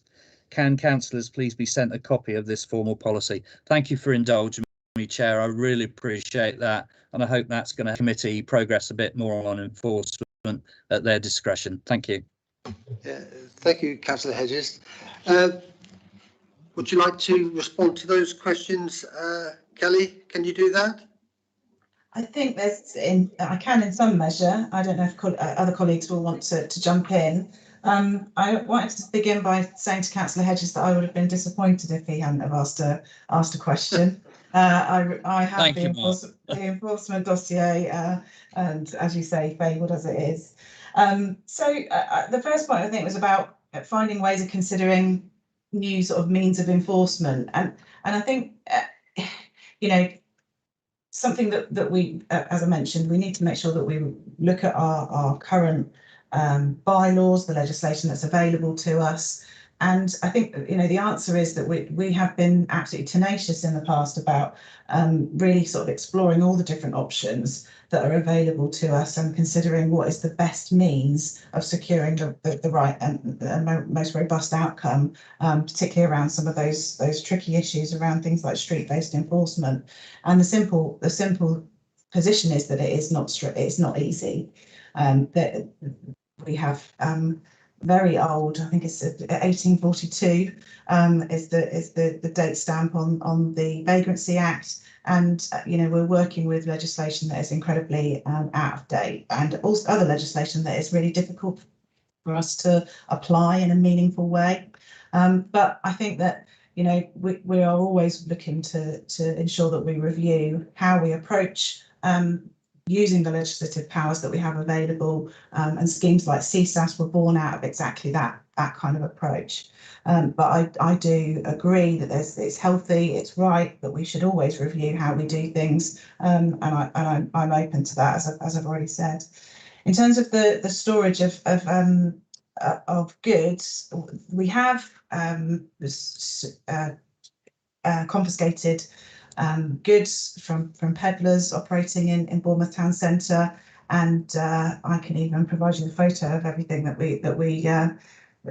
we did confiscate, if you like. You know, there is a means to be able to do that. Evidence is and thresholds are always, and the availability of staff in many cases when things are incredibly busy is always an issue, but we have enforced and used that legislation. I wonder if other colleagues want to come in on the questions around highways and the A-boards. I think that might be Rich. I hope I'm not putting on the spot Richard Pincroft. You're putting me on the spot, but that's fine, Kelly. Good evening. My name is Richard Pincroft. I'm Head of Transportation at BCP Council. So I think the first question was around the towaway facility. We've introduced last summer a towaway policy, which was in relation to parking enforcement, and there's sort of set criteria that have to be in place so that we can actually tow away vehicles for illegal parking. And I think the other element of that was around the DVLA and whether we are acting as an agent on behalf of the DVLA. I think that was Councillor Hedges' question, and the answer to that is yes, we have. We work in partnership with, yes, we still operate as such. Sorry, I'm responding to Councillor Hedges' commentary in the box, which is no good to anybody watching this on a live stream. So I'll just clarify that. Basically, yes, we are acting and working in partnership with the DVLA. In fact, it's been a bit difficult over the last 12 months with the COVID situation, the pandemic, because DVLA did suspend their operations for a period of time. But I understand now they're back operating again, and we're now able to enforce in that way again now. I think that covers off the questions. Councillor Hedges, are you happy? Indeed, thank you. I mean, I've had many offline conversations with officers, but you know, in the case of this forum, I'd greatly appreciate those answers. Thank you. The other one was sleeping in commercial vehicles on the highways. Okay, so that isn't covered by my specific team, so that's covered by, I think, another element of Kelly's. I think Sophie Ricketts, are you able to respond on that one? Yes, thank you, Kelly. Good evening, members. I'm Sophie Ricketts. I'm the head of seasonal response. So we have looked into a number of different enforcement issues within the enforcement plan that sits within you know, what we've been constructing from the summer planning perspective. Sleeping on the highway is a really challenging one. So it relies on traffic regulation orders, of which they are not consistently in place across BCP. So when we're talking about reviews on things like bylaws and control orders, that falls within that idea of a recommendation, ideally. So it is challenging where there isn't traffic regulation in place. So that is something that you know, if members choose, we may take away.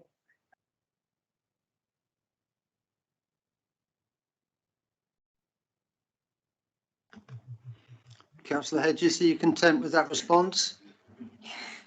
I'd love to say yes, but this was part of a working group under the Legacy Council 5 years ago, where we found we had no powers, and certainly with the greatest respect, it looks as though we still haven't found any powers.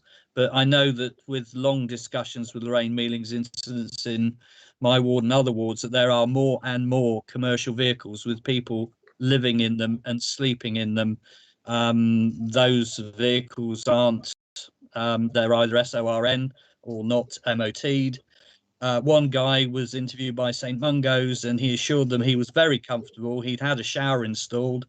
Local residents were so concerned and annoyed they were tying bags of dog poo to his front bumper. He goes off for a little drive, comes back, and he's been living outside some quite expensive homes now for about 15 months and is quite happy, and we've no idea what he does with his waste.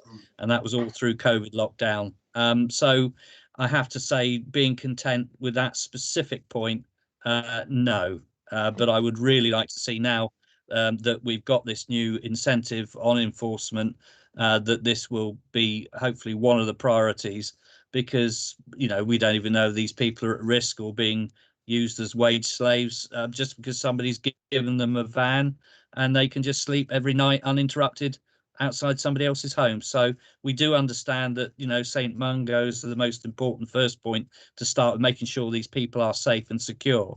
But for those that really are just quite happy to live in a van, you know, then it is something that concerns residents greatly. And I've been charged to deliver that message more than once over quite a number of years. Thank you. Okay, thank you, Councillor Hedges. And this is what the point we're trying to get at here.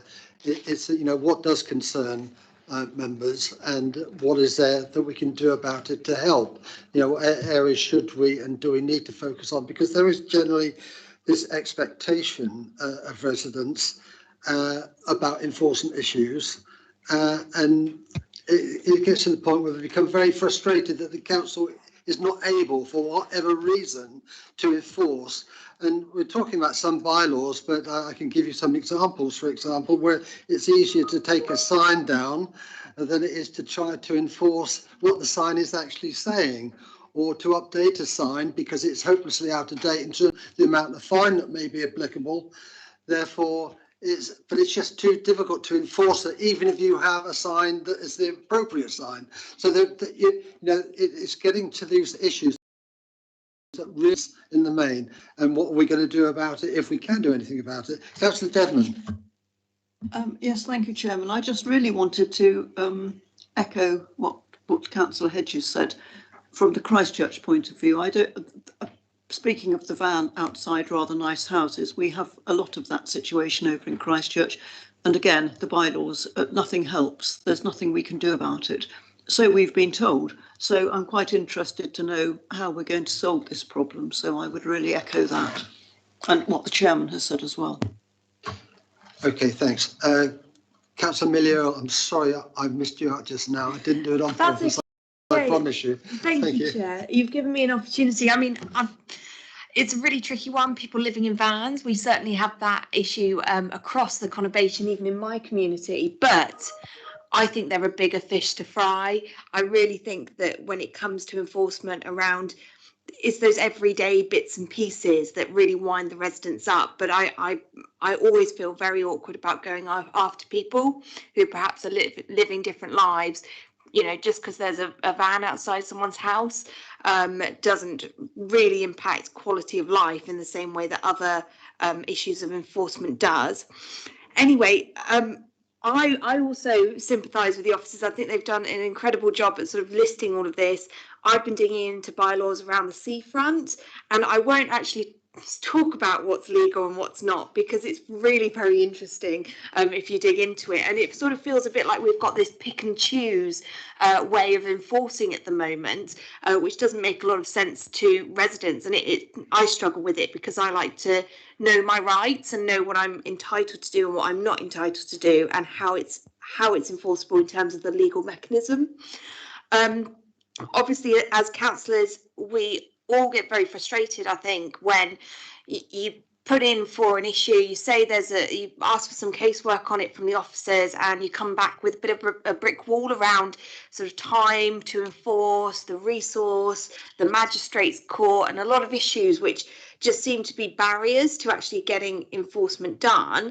And what's really sad is when we go back to residents, it feels a bit like, well, the council doesn't care. And it also sends a bit of a message saying you can get away with it too.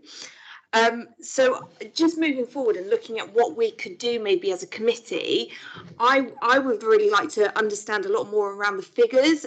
For example, opportunities for enforcement versus enforcement taken, and enforcement taken that's successful versus unsuccessful. And the other thing that I'd really want to hear about is the spend and the return. So actually, can this be a viable way, just like the last item we were looking at around enforcement? Is this a viable way for us as a council to start creating much bigger enforcement policies, which actually do then bring revenue into the council? So yeah, bear with me, I'm just going to check my notes.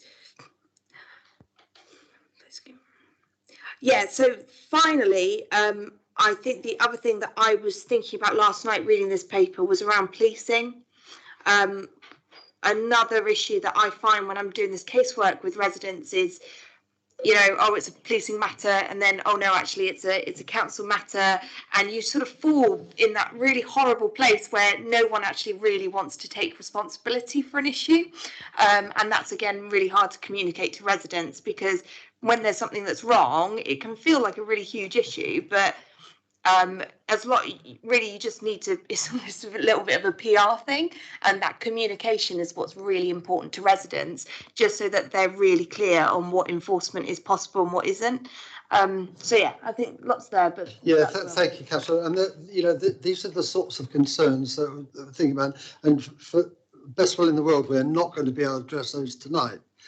But so how are we going to address them? We'll come back to how we might be able to start to address those in a moment. Councillor Allison.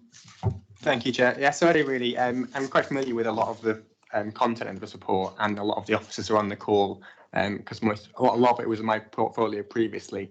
And I just wanted to say that, you know, a lot of the officers do absolutely amazing work under very difficult circumstances. Yeah. As we've discussed, the laws are very convoluted and don't really cover everything, they're a bit mismatched, and they do have issues with resource. If I was going to say anything about this report, it's that I would like to explore more what options we have to solve some of these problems, which doesn't necessarily include enforcement. So there's a lot of things on here which we only really enforce after the fact, but there's not really any solutions on the table, any innovative ideas that we could do to try and reduce some of these issues in previous steps. So, you know, for example, we're looking at ASB.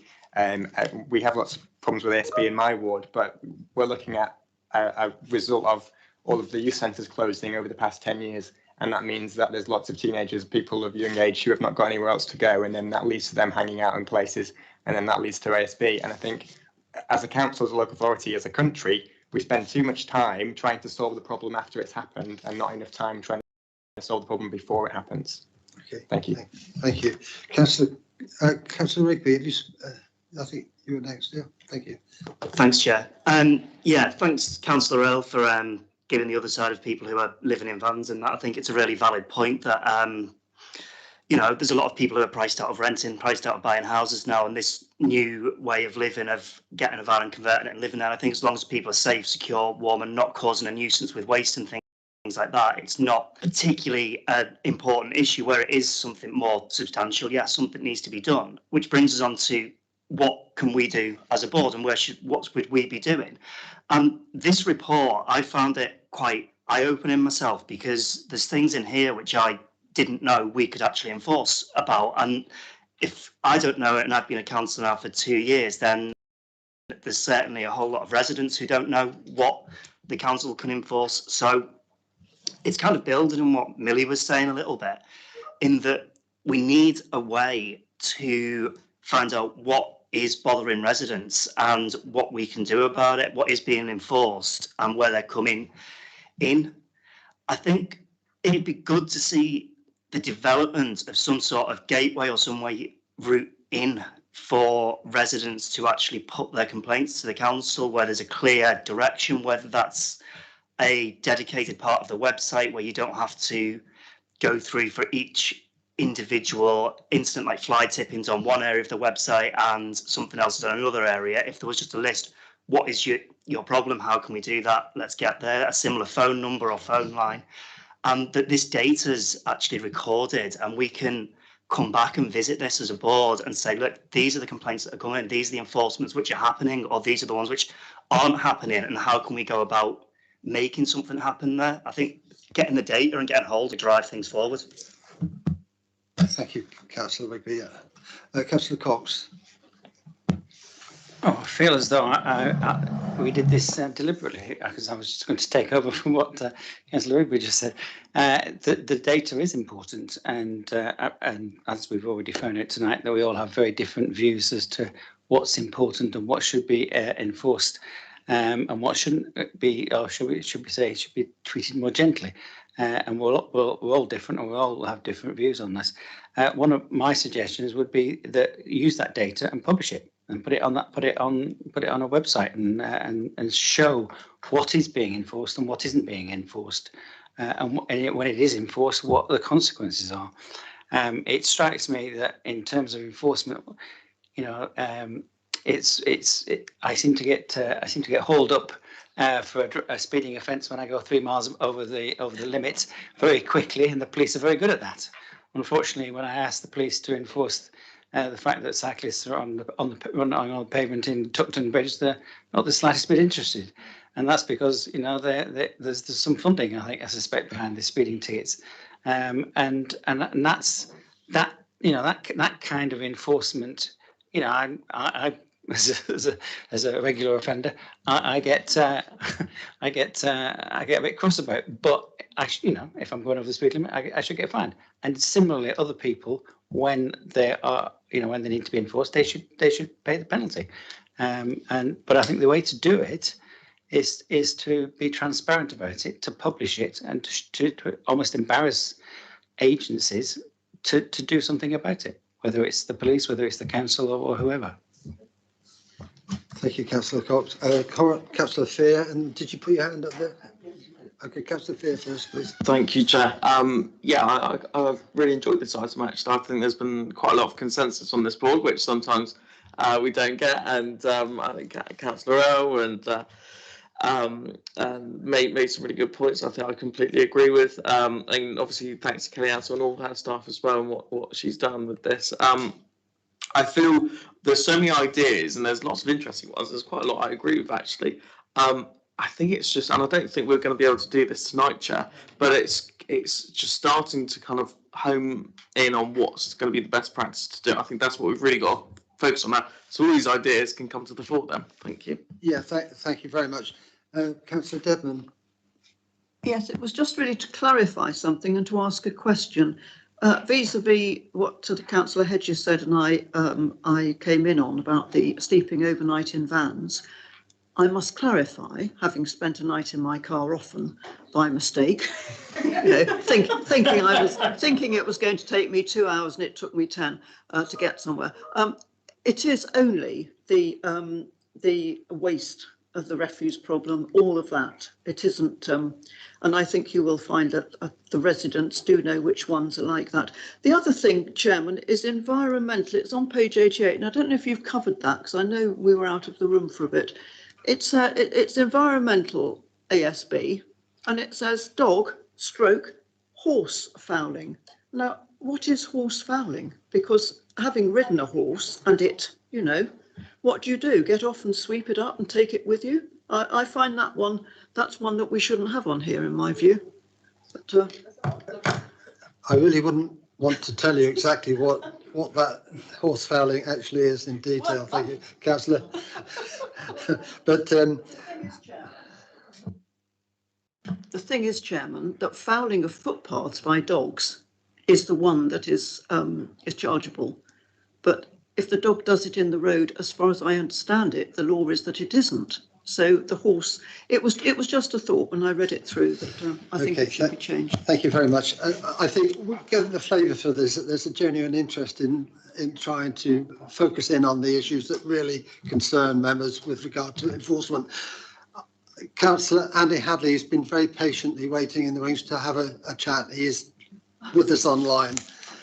Councillor Hadley, would you like to come in, please? And then following that, Kate Ryan would like to do a summary. Or did you want to speak as well? Okay. Okay. Thank you, Councillor Hadley.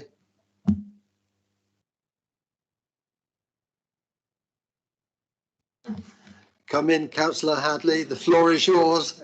Thank you, Chair. Sorry, my audio keeps dropping in and out. Thank you. I was really interested in what Kelly was talking about in terms of transformation, and particularly, obviously, she was talking about sharing training. But some of this is around the intelligence-led piece that was raised in the previous item, and in terms of how one actually catches repeat offenders on some of these things. And we have several different teams that are struggling to get around the conurbation. How much we can get towards generic roles or roles where they're sharing intelligence sharing duties and cross training. Appreciating the complexities of the range of issues they deal with. I just wonder whether Kelly could give an insight into where she's thinking about that going in the future. Thank you. If you could just hold the line, please, Kelly. I'd just like to bring in Councillor Slade before you, because there may be things that you can address at the same time. Thank you. Thank you. Actually, I had a slightly different perspective, so feel free to sort of push it to later. One of the things which I think would be really useful for both us and for our residents, most importantly, is having that clarity over who's responsible. It's one of the things I found most interesting about the report was what was us, what was the council, what was the police, what was another agency, and actually, if the public knew that. It would make everyone's life a lot easier, and it would be easier to have some sort of flow chart. So it would be, if we could work towards that in conjunction with publishing it, like Councillor Cox suggested. The other thing I'm concerned about is what's coming down the line. you know, changes to legislation around enforcement. Pavement parking looks like it's going to be, you know, become law that you can't pavement park shortly. You know, there's lots of councils doing stuff on idling near schools, various other environmental enforcements that I think the residents would like to see that perhaps we don't do at the moment. Yellow box is another one that's, I believe, coming down the line. I mean, I'd be interested to see, depending on what we do with this, Chair, something about what we expect enforcement to need to look like as we move forward over the next couple of years. And finally, has anyone ever considered a place-based solution rather than a task-based solution? Because whilst some of the enforcement issues are obviously very specific and you have to be a qualified, you know, trading standards or environmental health, there's quite a lot of the enforcement activities which do not require a particular license, and it feels at the moment that we have officers, you know, for example, poor Rob Hotchkiss, you know, the one person in the council is the only person that can deal with highway enforcement. If something happens to him, we're absolutely scuppered. But you know, there are other officers where they might be doing one bit of enforcement, and they, you know, would it not be better to look at North Pool, North Bournemouth, Christchurch, you know, beachfront, and actually have lots more things they can do, so that we can start building relationships within our communities, rather than say, oh no, that's not my department, that's another department, and so on. Again, it's a bit of a shift, but with the, say, smarter structures, it feels like something we could look at. Thank you, Councillor Slade. Did you want to come back, Kelly, on the point that Councillor Hadley made? And then when we've done that, I'll call upon Kate Ryan to sum up, please. Thank you. I think I wanted to come back on a couple of the point that Councillor Hadley made, but also a couple of points that Councillor Slade made in terms of, you know, there really are, as I said in my presentation, there really are some opportunities at this point. We're not starting from scratch. We have a transformation programme with lots of opportunities to support some of the ideas that are being shared this evening.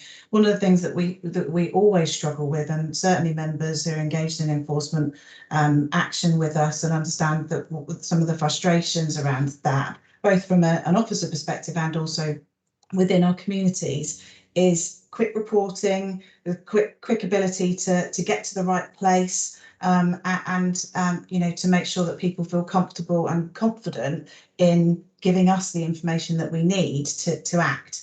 So and part of that through transformation will be about data. There's lots and lots of data that all the different agencies hold that we can use without that needing to be about something's gone wrong and that gets reported. So picking up on some of that preventative activity, that will definitely be that's part of that vision for what we want to try and achieve through the transformation in the areas of enforcement.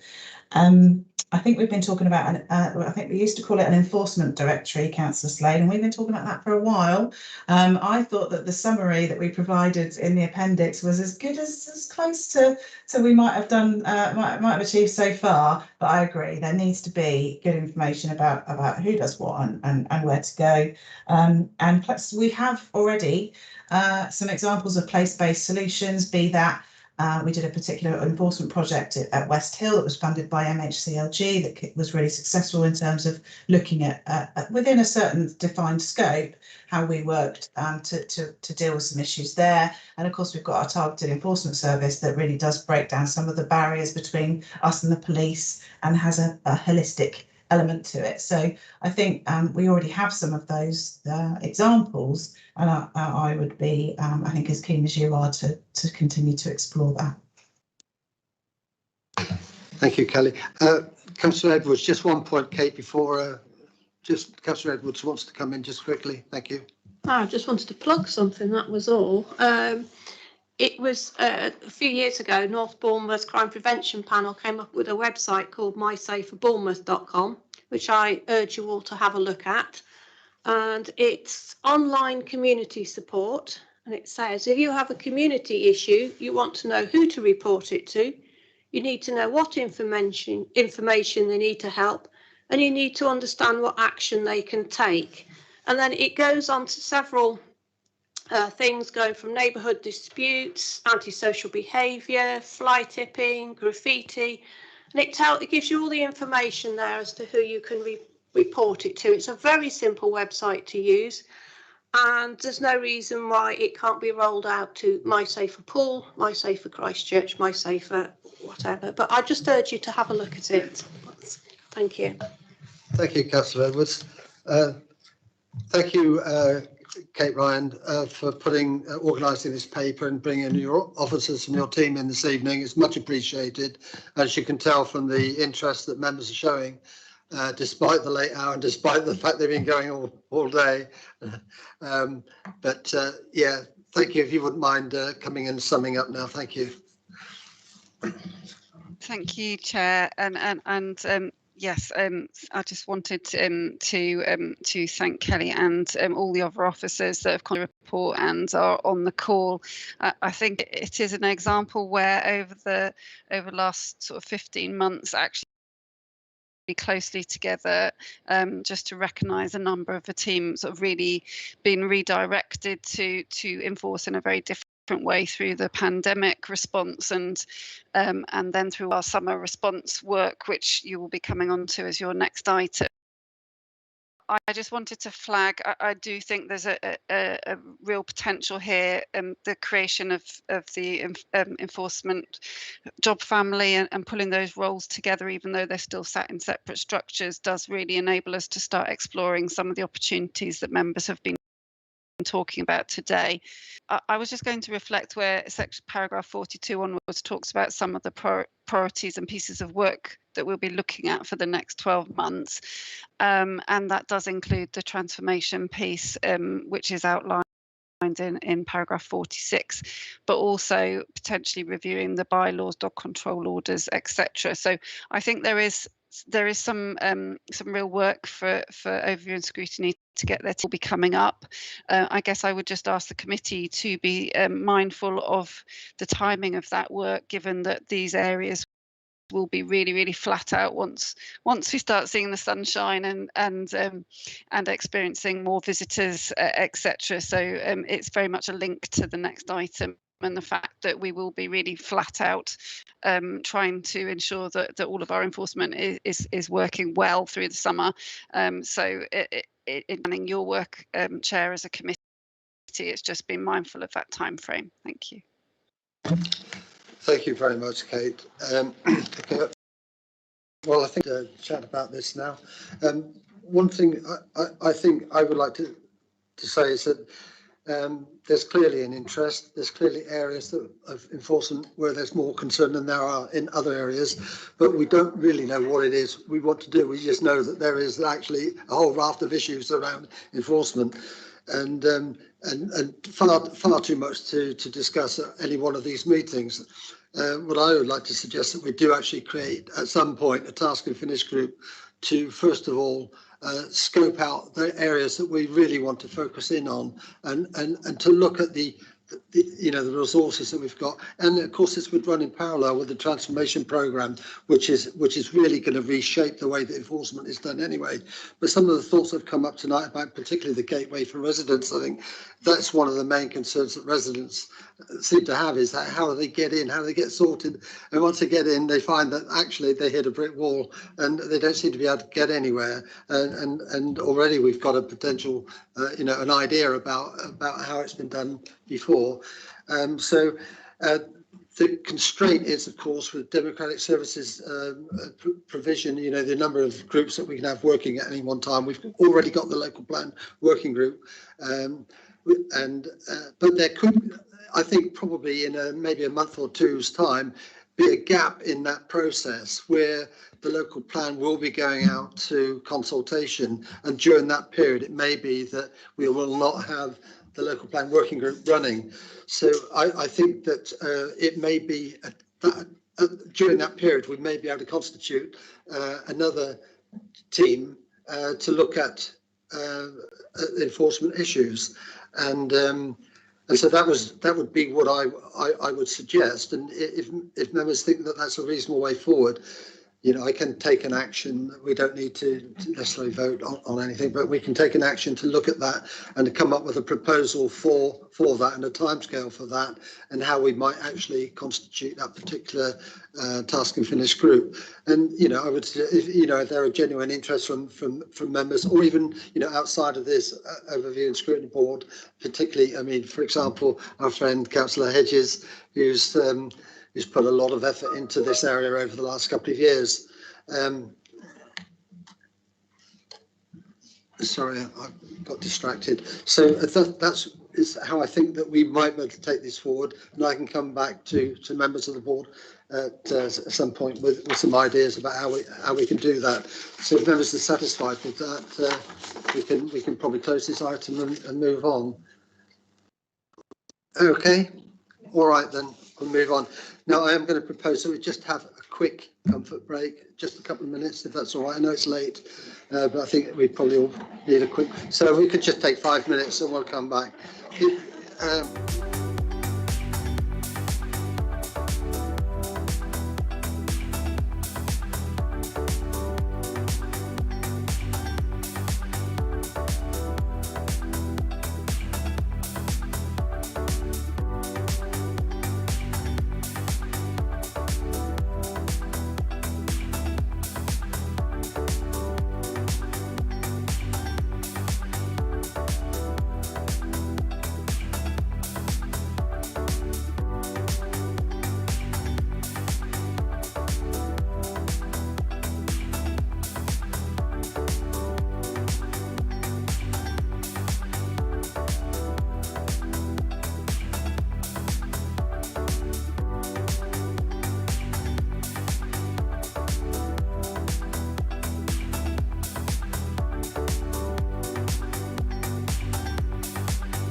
you very much.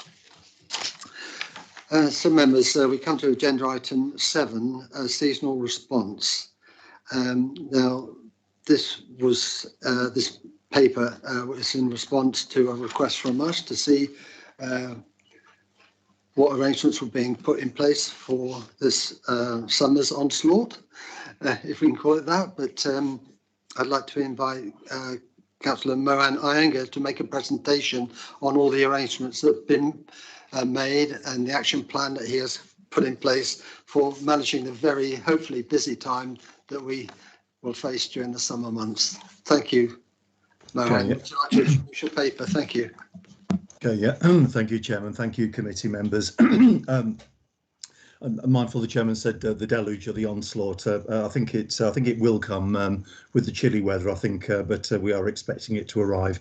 And in fact, more's the point, if I may, on this. The more sort of colder days we get, I think the more the sort of the backlash will come in a wave of people coming this way. Actually, so that is the feeling on that particular point. But mindful of the hour of the evening, everyone, we'll try and go through this at a good clip. We've got a presentation for you, and then of course, absolutely welcome your questions, which I'm sure are already prepared. If you'd go to the next slide, please. By the way, you've got myself, and then you've got Kelly and Sophie in very, very able support. But some of this will not be new to you, so I'll skip through it, please. We had the seminar briefing at the end of April, just before the Easter weekend, and then we also had another seminar to which we had, I think, about half the councillor group there, which was 2.5 weeks ago on this. So some of it may be repetition, so I'll go through it at a good speed. Extensive planning we've had for an expected exceptional season. Nothing in that assumption has changed, even though, as I say, the weather has been kind of inclement so far. What, in a sense, increases our sort of our feeling that we will get a deluge is that we do win awards, and hot on the heels of the Blue Flag Awards that I was very pleased to sort of stand and get photoed on last week for all our beaches up and down the seafront, which is wonderful, of course. And then we got, maybe surprisingly, but very nicely, the Europe's Best Beach Award for Bournemouth beaches. The point of saying this, and I'm sorry if I'm going off subject, the point of saying this is, of course, that feeling being out there is what's increasing potentially the numbers who are going to come here, international travel notwithstanding, of course. The context, lockdown, of course, is easing. Today, of course, a great example. And then, well, the air travel, it's a movable feast, of course, isn't it? And I know several people who were at the airports this morning trying to get to be part of that first wave going out of there. So I think, as particularly Sophie will come to in some of the slides, there's quite a few moving forces here about the number who will come here, but then how many will suddenly jump on a plane and go elsewhere. And we'll be able to say more about how we're trying to keep track of these things. The fourth bullet point there, we've got the benefit of experience, of course, from last year when it was new to everybody, and more than a year now, of course, of living with the virus and with things like face masks and, of course, more latterly, the vaccine, really now into common language. And obviously, you know something about the Dorset, the number of vaccinations we have, which is kind of pretty well preeminent in the UK. And also, we've got a lot of experience now in our dealings with the multi-agency situation, whether it's the police, the fire service, and so on and so forth. And last but certainly not means least, communications and engagement is critical. And we'll say something here about not only the internal comms that I've already mentioned, but also what we're doing externally as well. Externally to a local audience in BCP and externally on a national scale as well. So with your permission, Chair, I'll hand over to Sophie to walk you through the details of our summer response plan, please.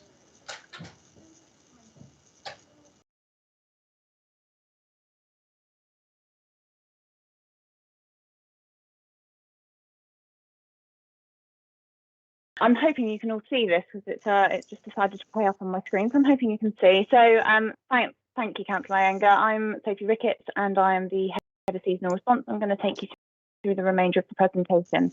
Sorry, Sophie. So screen, Sophie. Yep. Sorry, bear with me.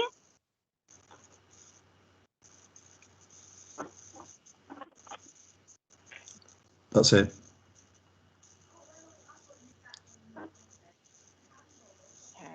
Okay, hopefully you're back with me now. Perfect, thank you. Okay, so just a bit bit of background and the key milestones to date, just to recap where we are. So a lead officer working group began at the beginning of February, looking into an exceptional summer season that we are expecting. An initial decision to support resource for influx was made on the 1st of February. Roadmap announced on the 22nd of February, which then sort of has planned forward for the rest of the summer season. So lead officers and lead members got together to create the tactical plan and the delivery of the multi-agency command centre.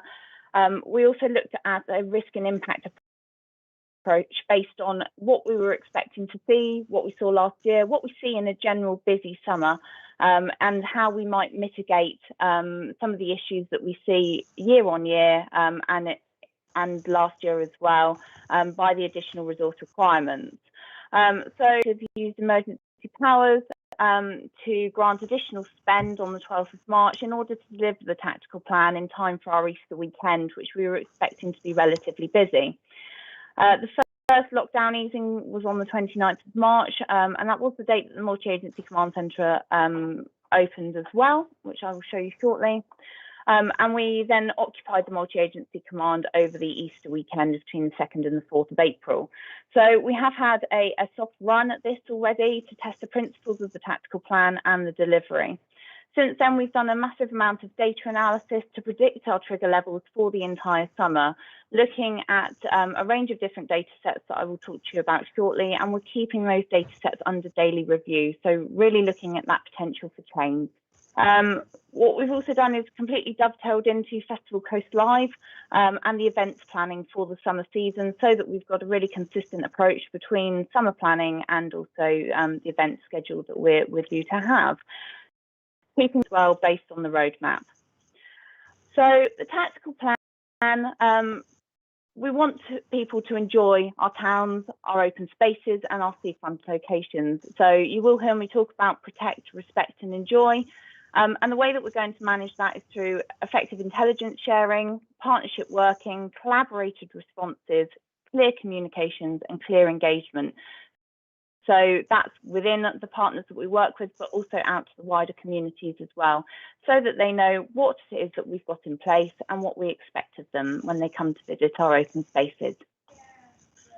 From an early warning and intelligence perspective, we've got a range of different data sets, and what we've done is something that we're calling horizon scanning, looking all the way through to the end of the summer, and different data sets such as the guidance around the restrictions and the roadmap, Met Office reports, and we've got over 20 years worth of data on weather, National Rail and National Express data for bookings that we've got over the entire summer period.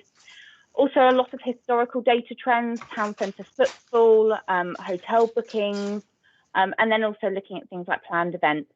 So where we are using that data, we are expecting a busy summer season. We are really proud to be a really busy tourist resort, and this year is not expected to be any different. So we're expecting a period between the end of June and mid-September as an influx of visitors for further peaks of exceptional expected numbers. Now, this is completely under constant review and is very much weather dependent. So obviously at the moment we are experiencing a different May to what we experienced last year. This time last year it was very warm and we had a lot of visitors. This year we've had thunderstorms and we had red flagged beaches today. So keeping that data under constant review to make sure that we really are deploying resource as and when necessary. So the review that we have of the data also looks at day-to-day data, including CCTV, traffic cameras and car park data as well. So as I said, we opened the multi-agency command centre on the 29th of March, and the command centre will be open until the end of September. So I've attached a couple of photos for you. It's a real co-located agent response centre where we've got a view of over 60 CCTV cameras.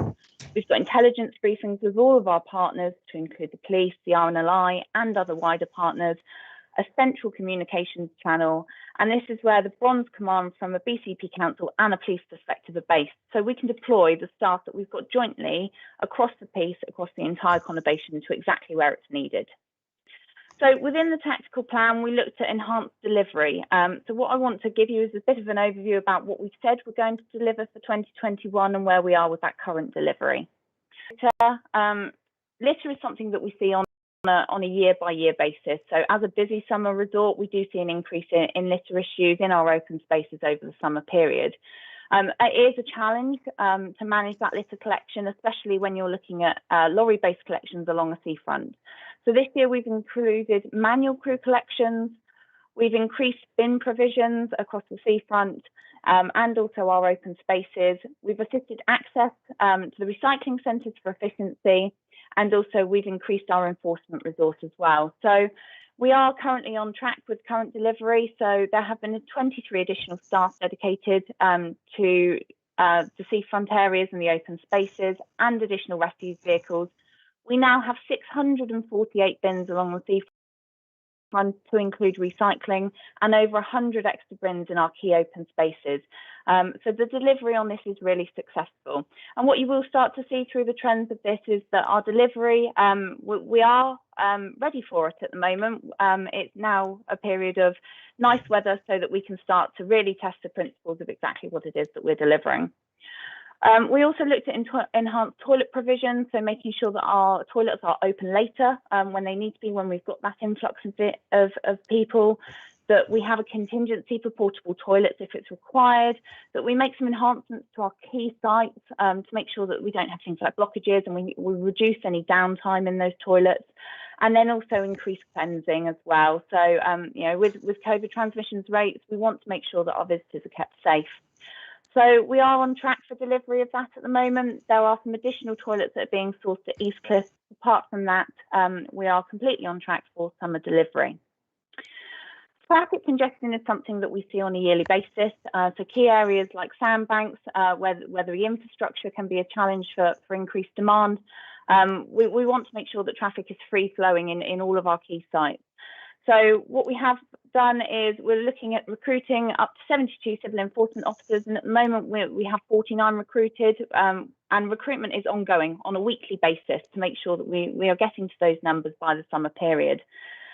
There will be a tow away. There is tow away in process already. In fact, one vehicle has been towed over the Easter weekend, so that is in operation. And we will also be introducing a park and ride service at Kings Park for the May Bank holiday, and there'll be further enhancements to Park and Beryl. And we also have key traffic officers to move and direct traffic as required to keep that flow of traffic in key locations throughout the summer period, and that's started already. So from a delivery perspective, we're where we need to be on that one. So the next section, crime, displacement and antisocial behaviour. We are working really, really closely with the police and other partners. We have not only enhanced our own resource this year, so for example, our security officers and our COVID marshals, but the police force have also supported us in that as well. So they've highlighted the key times that they're expecting to be busy and put in quite a significant enhancement into the key locations. Now, that resource will be tasked out from the multi-agency command centre in coordination with the staff that are here from BCP as well. So we've also got an escalation process to really protect that policing resource so that it does triage what it's required for. And so some of the low-level antisocial behaviour and issues that we can deal with from a prevention perspective, we will use our own staff and our security resource to support that. So the benefit of the security resource of COVID marshals is that they are a really flexible global resource, and the benefit of having a multi-agency command centre with CCTV cameras, over 60 of them across the conurbation in our key spaces, is that we can make sure that the resource that we've got goes to the right places, and the data supports that as well. So we were looking at the deployment of drones. There's been some legal compliance concerns around that, and instead what we've looked at is some long-term benefits. So enhancement of CCTV in some additional key areas that give really high cameras that give a really broad view of wider areas, which are compliant within the existing CCTV network and will bring very, very similar benefits to that of drone use. So we're progressing with that at present, and that's something that will not only see us through for this summer, but will give us long-term benefit as well. We've also got a number of targeted operations with the police on an evidence-led basis. So you may have heard of operations such as Operation Sandman, Operation, there's a sea-based operations, Operation Nova in Ashley Road. There's a number of different police operations across the entire conurbation that we will continue to support through the summer period. So not only are we using that evidence basis to deploy our own resource, but also to prioritise areas that are seeing an influx in demand. And also finally, from an antisocial behaviour perspective, we have recruited additional CSAT officers to support. So we have a good complementing pool already, and we'll be enhancing that in Bournemouth Town Centre as well. We've also increased our youth engagement, and also we're looking at extending that offer out into a beach vacation so that our youth engagement services are at the forefront of where our young people are. An enhancement of lighting and CCTV in some key locations as well. Moving on, so barbecues and bonfires, again, we see on an average basis across the summer. There are going to be the installation of electric barbecues in 3 trial locations that I understand has been covered through Overview and Scrutiny Board previously. We've also enhanced our rangers that are trained to patrol and enforce where required. And we've done a work of deterrence around our security patrols. So, you know, we would much rather deal with barbecues and bonfires as a prevention method and an advisory method than having to get to the stage of enforcement, but we will enforce where necessary. There is a significant amount of additional signage in prominent locations that really does tell people exactly what we expect of them from a behaviours perspective when they're in BCP. And finally, from a staffing resilience perspective, we have put in place a good command structure. So I've been appointed into the head of seasonal response, which is a new role for this summer, to be able to give that additional resource in and coordinate a lot of the different elements. But within that as well, we've also got a really strong management team and an exceptional staffing team. So the staff in our seafront services, in our parks and open spaces, and in our communities directorate really are exceptional members of staff, and will continue to deliver results that they do deliver year on year. But what we will be able to do is also add in additional resourcing from things like a security perspective, which can be flexible, and ensure that we've got the right resilience and the right resource in key locations. We want to enhance reporting this year, so the availability of increasing resource into the Tourist Information Centre and also our customer services centres, so that we can encourage people to report, and then we can deal with things that come in as they come in. So the idea being that a report will come in and we will task that directly out from the control centre to go and address that. Likewise, live web-based reporting tool, there is a mapping of the customer journey at the moment, so that we know where there may be gaps in reporting and then how we can really enhance that across the piece.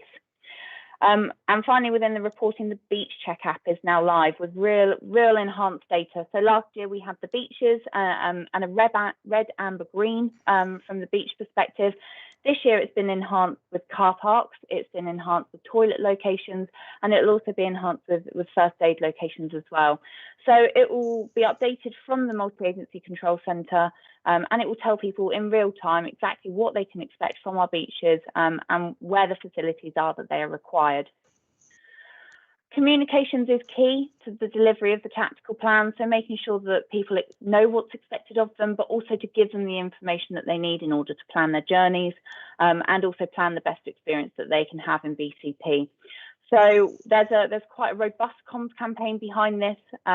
So I will go on to the next slide that explains that further in more detail.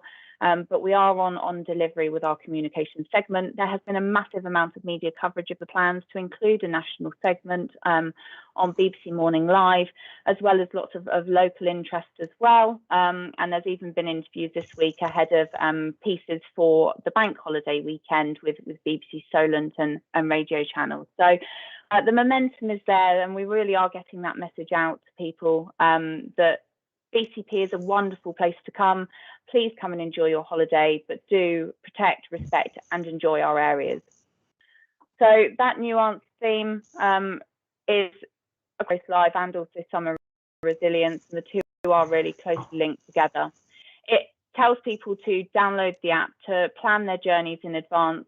It also, we did a lot of preparation work dependent on the roadmap as well, to tell people that actually if they were coming prior to today, that not necessarily everything was opened. If they want the best experience, come from today onwards.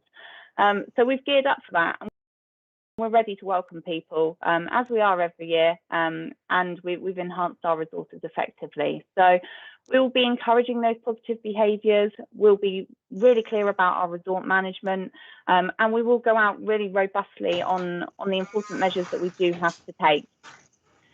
So the final one for me is just looking at the delivery of what it is that's in place at the moment. We've got a really exceptional team that have worked really hard to deliver, ready for the summer period. So we've got those 400 bins to the seafront. We've got a new park and ride. We've got analysts in place assessing data to predict and manage a visitor influx. We have that towaway in place. We've got an enhancement in civil enforcement officers and our rangers. And we've got viewing of 60 CCTV cameras with another 7 on their way. So a really, really successful plan to date. And I can't stress enough, we really are ready, and we're ready for the rain to stop so that we can really start to welcome people back to BCP. Thank you. Thank you, Sophie, for that very comprehensive presentation. I don't know if Councillor Iyengar, do you want to come back in before we open it up to members? Only 2 points, actually, just to round off what Sophie's presented. First message, members, there's no doubt a lot of money was available to throw at this. So just it's obvious. None of this could have been done without money. We've had a good amount of it. We've had it from a government grant, so not directly for a levy on the council taxpayers locally. But I think, obviously welcome questions on the use of that money, the deployment of that money. And should it come up as a question, by the way, what we've had the experience, the investigatory work with the drones, by the way, that was no cost to the local taxpayer, I can assure you of that. But yes, we've had money to put at this, and the attempt has been there, and I think successfully, to make sure it's been spent prudently and with care, and with the ability to not commit before we're reasonably necessary to commit the money, so that we're able to ramp up. And the second message I give you is, I know there's a sea of green on there, and there's no attempt there to sort of be arrogant with the messaging around that, because green, rightfully so, because I think at the moment, frankly, we've not been tested significantly on this, but a commitment that actually, the full panoply of red, amber, green will be displayed when it's appropriate, and if we feel that, for instance, we are being overwhelmed with things because we are dealing and preparing for something that's unknown. Thank you, Chair. Thank you, Councillor Iyengar. Members. I think Councillor Allison was first. Thank you. Thank you, Chair. Yeah, so really what I want to ask is how much of the extra provision that we've got now for this summer can we expect to carry on to the year after? Because obviously this is a one-year budget, and a lot of the money has come from the funding you've got through the coronavirus fund. So we'll obviously have learnt lessons, but how much of the resources will still be available next year and the year after? Councillor Iyengar. Okay, I think with this and similar questions, Councillor Ison, the blunt answer is okay. Right, I don't know. Okay, now I don't know, but I think a question before that is the question is, what will we need next year? And there's a few variables here. So if I may, I'll give you a general answer to that sort of question, which is that firstly, we've got this year to look at, and I will defend to the hill our sort of our proactivity in dealing with this year now, and the easing out of COVID, and making the most of the money that's been given to us while it's available and before it disappears.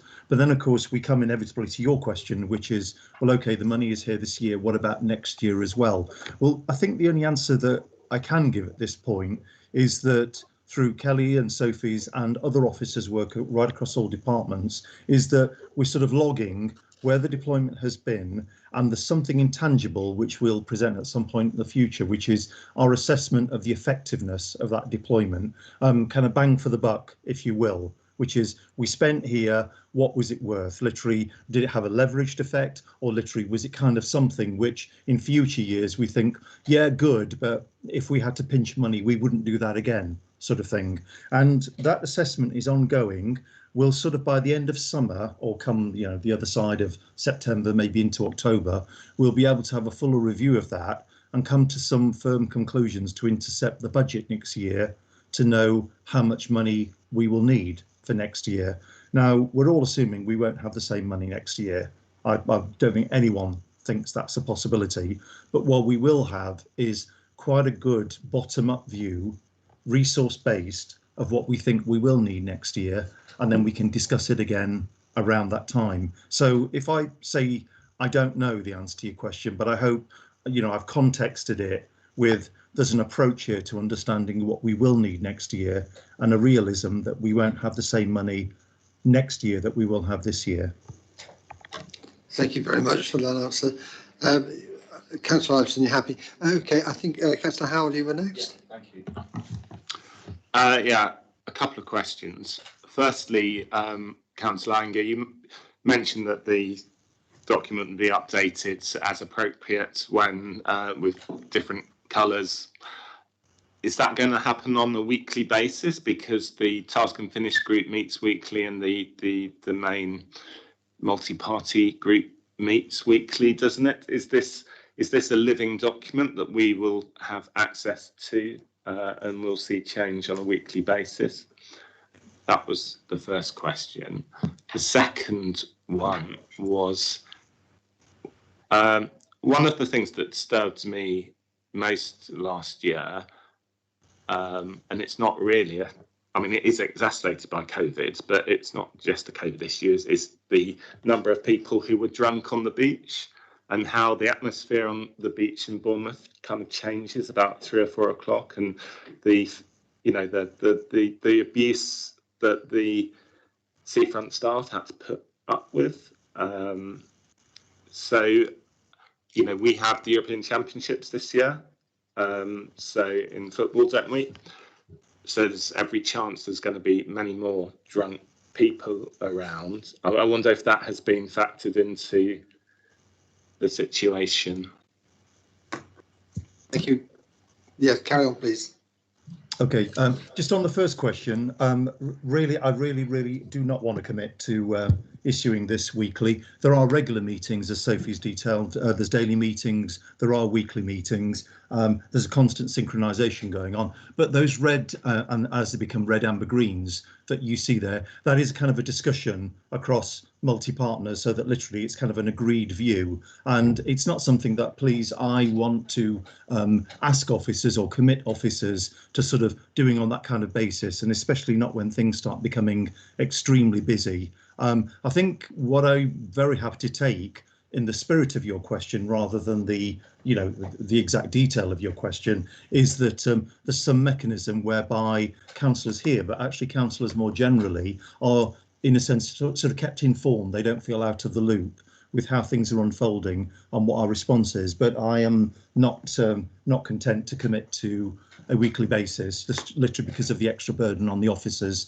who are going to be right at the brunt of this.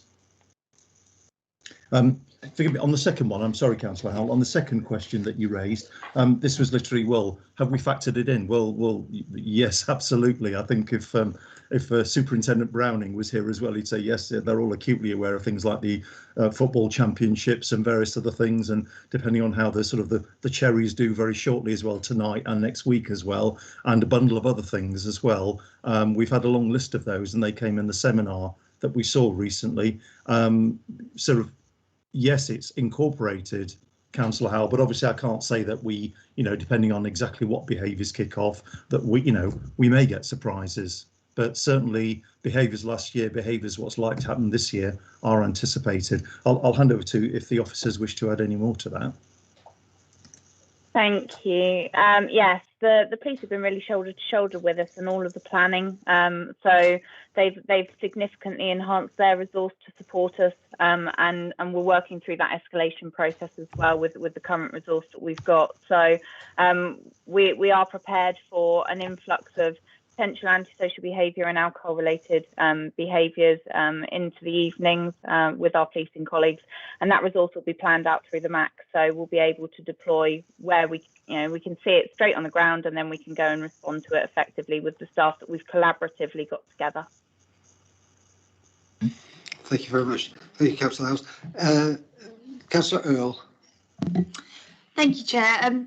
Something Sophie said there just sort of jogged my mind, and I have had a scroll through the document to see if I could see it there, but it's really about that responsiveness.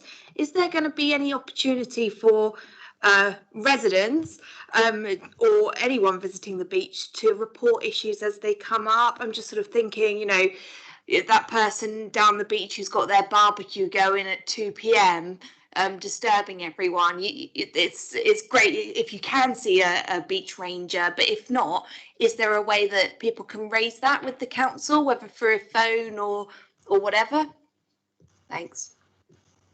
Actually, if I may, Chair, Sophie, if you go ahead, please. Thank you. Thank you.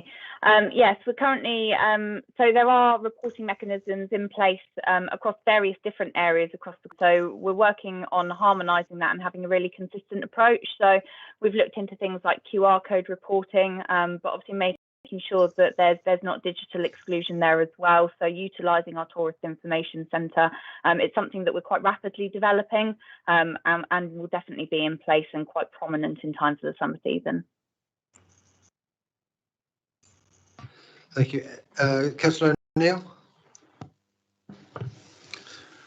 Thank you, Chairman. I'm pleased to see so much detail in the plan, and that's most encouraging and certainly addresses many of the concerns that I would have had. I just got a couple of questions on how it will be managed, because the acid test at the end is in the delivery of the plan. And to just quote 2 or 3 things that have happened in the past.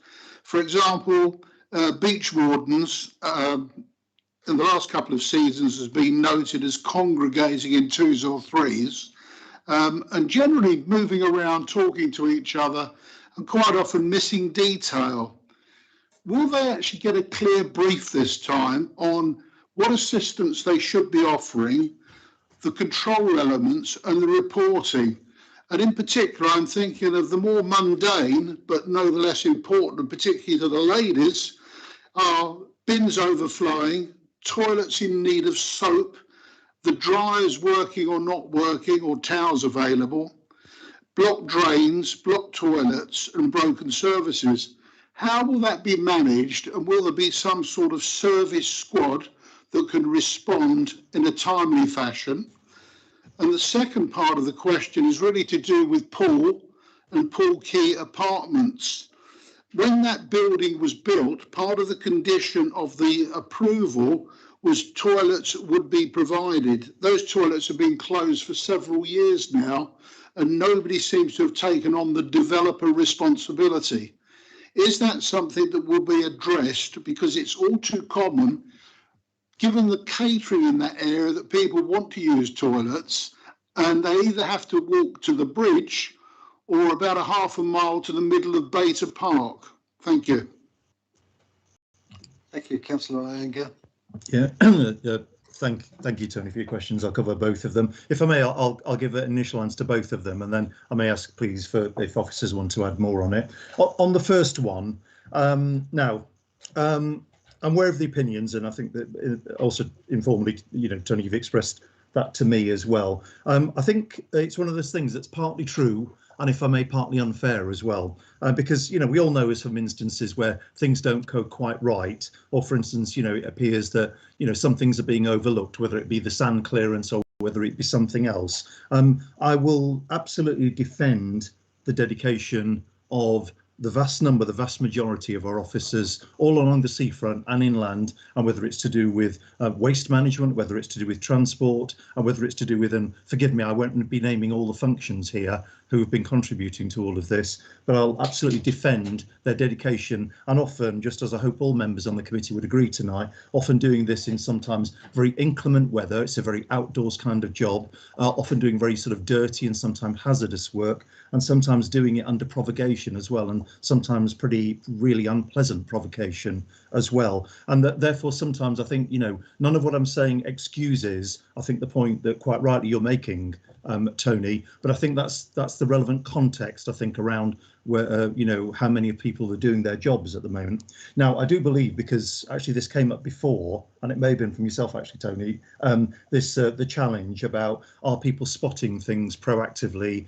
and sort of attending to them and being proper eyes and ears, and if needs be, not just focusing on their own job, but if they spot something that just needs doing anyway, are they either taking responsibility or are they relaying it to the right person? And I really think that is going on, because I think now from the sort of the informal feeds that I'm getting, it's sometimes almost the absence of complaints, which is the nice sign of it. But I think also just from the officer feeds I'm getting is that actually people have been briefed in the way that I think, you are suggesting there, Tony, which is literally be eyes and ears for everything, and we'll keep monitoring it. Okay, but I do want that first bit, please, acknowledged, because it's one hell of a job that many of them have signed up for and that they're already doing.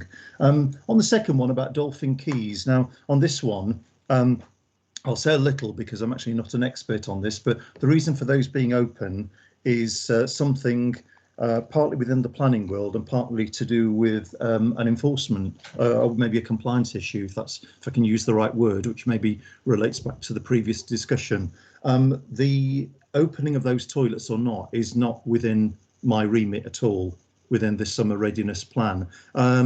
Okay, views may differ. I mean, is it a long way to go towards the bridge at that far end? It's inconvenient. It's not far, but I do agree it's inconvenient. And of course, being on the quay, if one's a customer, as of today, in many of the hostelries, you've got their toilets as well. But I won't say any further because I do agree that those need to be opened, but it's not within the remit of my plan here. And the unlocking of that is in another discussion, I do think. Okay, thank you, Chairman. I heard the answer. Yeah, okay, thank you. Councillor Howell? Neil raised two very pertinent points, I think, there, which I'd just like to come back on. Firstly, the toilets. I have been complaining about the lack of enforcement action in relation to those toilets for years. I suspect at the heart of it is that it's partly an officer mistake. I think I understand that the provider of the toilets, the company that owns the leases, has an agreement to provide 24-hour toilets, and one of the officers weakens that obligation somehow, but there is still an obligation there, and we've not been enforcing it. Councillor Hadley seems to think that maybe they are going to be opening shortly again, but the only real solution here is for the council to take control of those toilets in the long term, because they're going to get closed again, and and they're in a poor position. Those units underneath there need to be animated as well and brought into use, and then there would be less likely to be vandalism in the toilets. That's a strategic issue that needs to be dealt with by this council, and it relates to tourism, but it also relates to regeneration, and it relates to planning. And it just doesn't get addressed, but it needs to get addressed because of the reasons that are obvious. It is part of your responsibility, I think, Councillor Anger, and it is others as well. And I'd very much like to see some movements there. Councillor House, can I just come in on that? Having listened to what you said, Councillor Anger, I think I will take an action myself to write to planning enforcement to find out what the status of that particular issue is, given that it's not within your realm of responsibility. It'd be unfair to ask you to deal with it, but I think we as a committee can write formally to planning enforcement to see what's going on with that issue. Thank you, Chair. And quickly, the other point was in relation, I'm sure all our staff do work very, very hard and conscientiously, but you know, the reasons in the past that bins have overflowed on Pool Quay is because we haven't been responding quick enough to emptying them. And, you know, often late at night you get lots of rubbish, and you know, the seagulls are at it, etc. It's all the wind's blowing it, and we have this kind of, at best, just in time response, but often not in time response, and that's due to a financial decision not to run so many collections, to run it close to the wire. And I think for somewhere like Pool Quay, and you know, the first few bins on beta, they get very, very full very quickly in good weather, and I'd very much like to see you know, that kind of dedication to detail and you know, from senior officers to make sure that we do collect that rubbish before it becomes a problem. Thank you. Did you want to come back on that, Councillor Iyengar? Yeah, yes, thank you, Chair. First of all, just to acknowledge, I do appreciate your the action that you've noted for yourself regarding the toilets and the planning enforcement. The second thing is, actually, I should have said on mine, which is that we are looking at some. Yeah, I think I feel okay saying it in the meeting, is just what can be done as a temporary toilet provision on there. So now that I've said it, obviously I will get people will come back to me on this, but you know, we are looking pretty seriously at what can be done there, and there's certain logistics to work out with that. And the third thing is just with Mark, agreed. You know, agreed. Pool Quay is going to get very, very busy right from the bridge end right over to Beta as well. So and yes, I know what you're saying. It's kind of the bins are a bit old style as well, and then just yeah, yes, it's going to get very busy very, very quickly there, and it probably needs some work. Agreed. Thank you. Thank you. Councillor Hadley, you've got your hand up, please, and then we'll come back to you, Councillor Devon.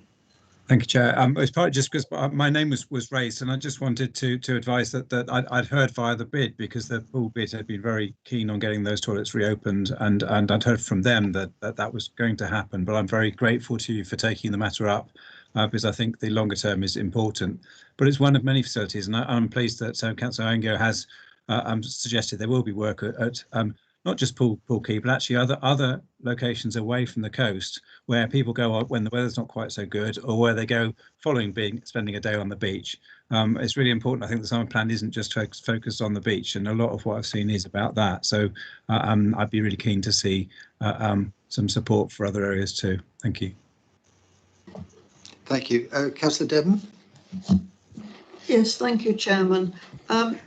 I think this is a really good report, and it's a really good scheme. And I notice in 30 of our paper that I can never say this, MHCLG and the Cabinet Office are saying that this is best practice, this plan. So I'm really pleased about that. Can I just say, from a Christchurch councillor point of view, that we're not really used to being a massive seaside resort. I know Bournemouth and Poole probably are, but we're getting used to it now. So I'm pleased to be included in all this.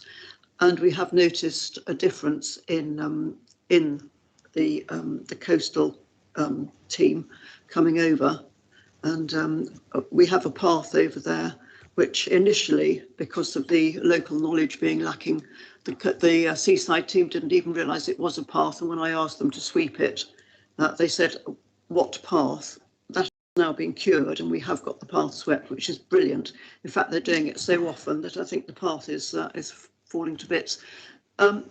So I'm really looking forward to seeing how this works. I think it's really got a lot of work into it, and I think the best practice element, I'm sure it is, and it will be seen, the proof of the pudding and all that. And on a more personal note, because I live just 100 yards from one of the beaches we're talking about, we've got 3 new bins. Thank you, Mohan. And we're very pleased with them. In fact, one of them is so huge that nobody dare touch it. So I'm not sure if that's counterproductive. But no, that's one thing that we are very pleased about, that certainly in Christchurch, it is seeming to be working so far. Thank you. Members, anybody else? No, okay, thank you. To me, to thank you, Councillor Anger and the team for putting together what appears to me to be a very robust plan, which has obviously had a lot of consideration, a lot of thought and hard work gone into producing it. And so thanks for that. But I do now wish you luck, and that we don't get anything horrible happen to us during the summer. And I wish the team luck in implementing their plan. So thank you very, very much. Thank you, Chair. Thank you, members. Okay, agenda item 8, future meeting dates, if you could note those, please. And with that, I will now close the meeting. Thank you.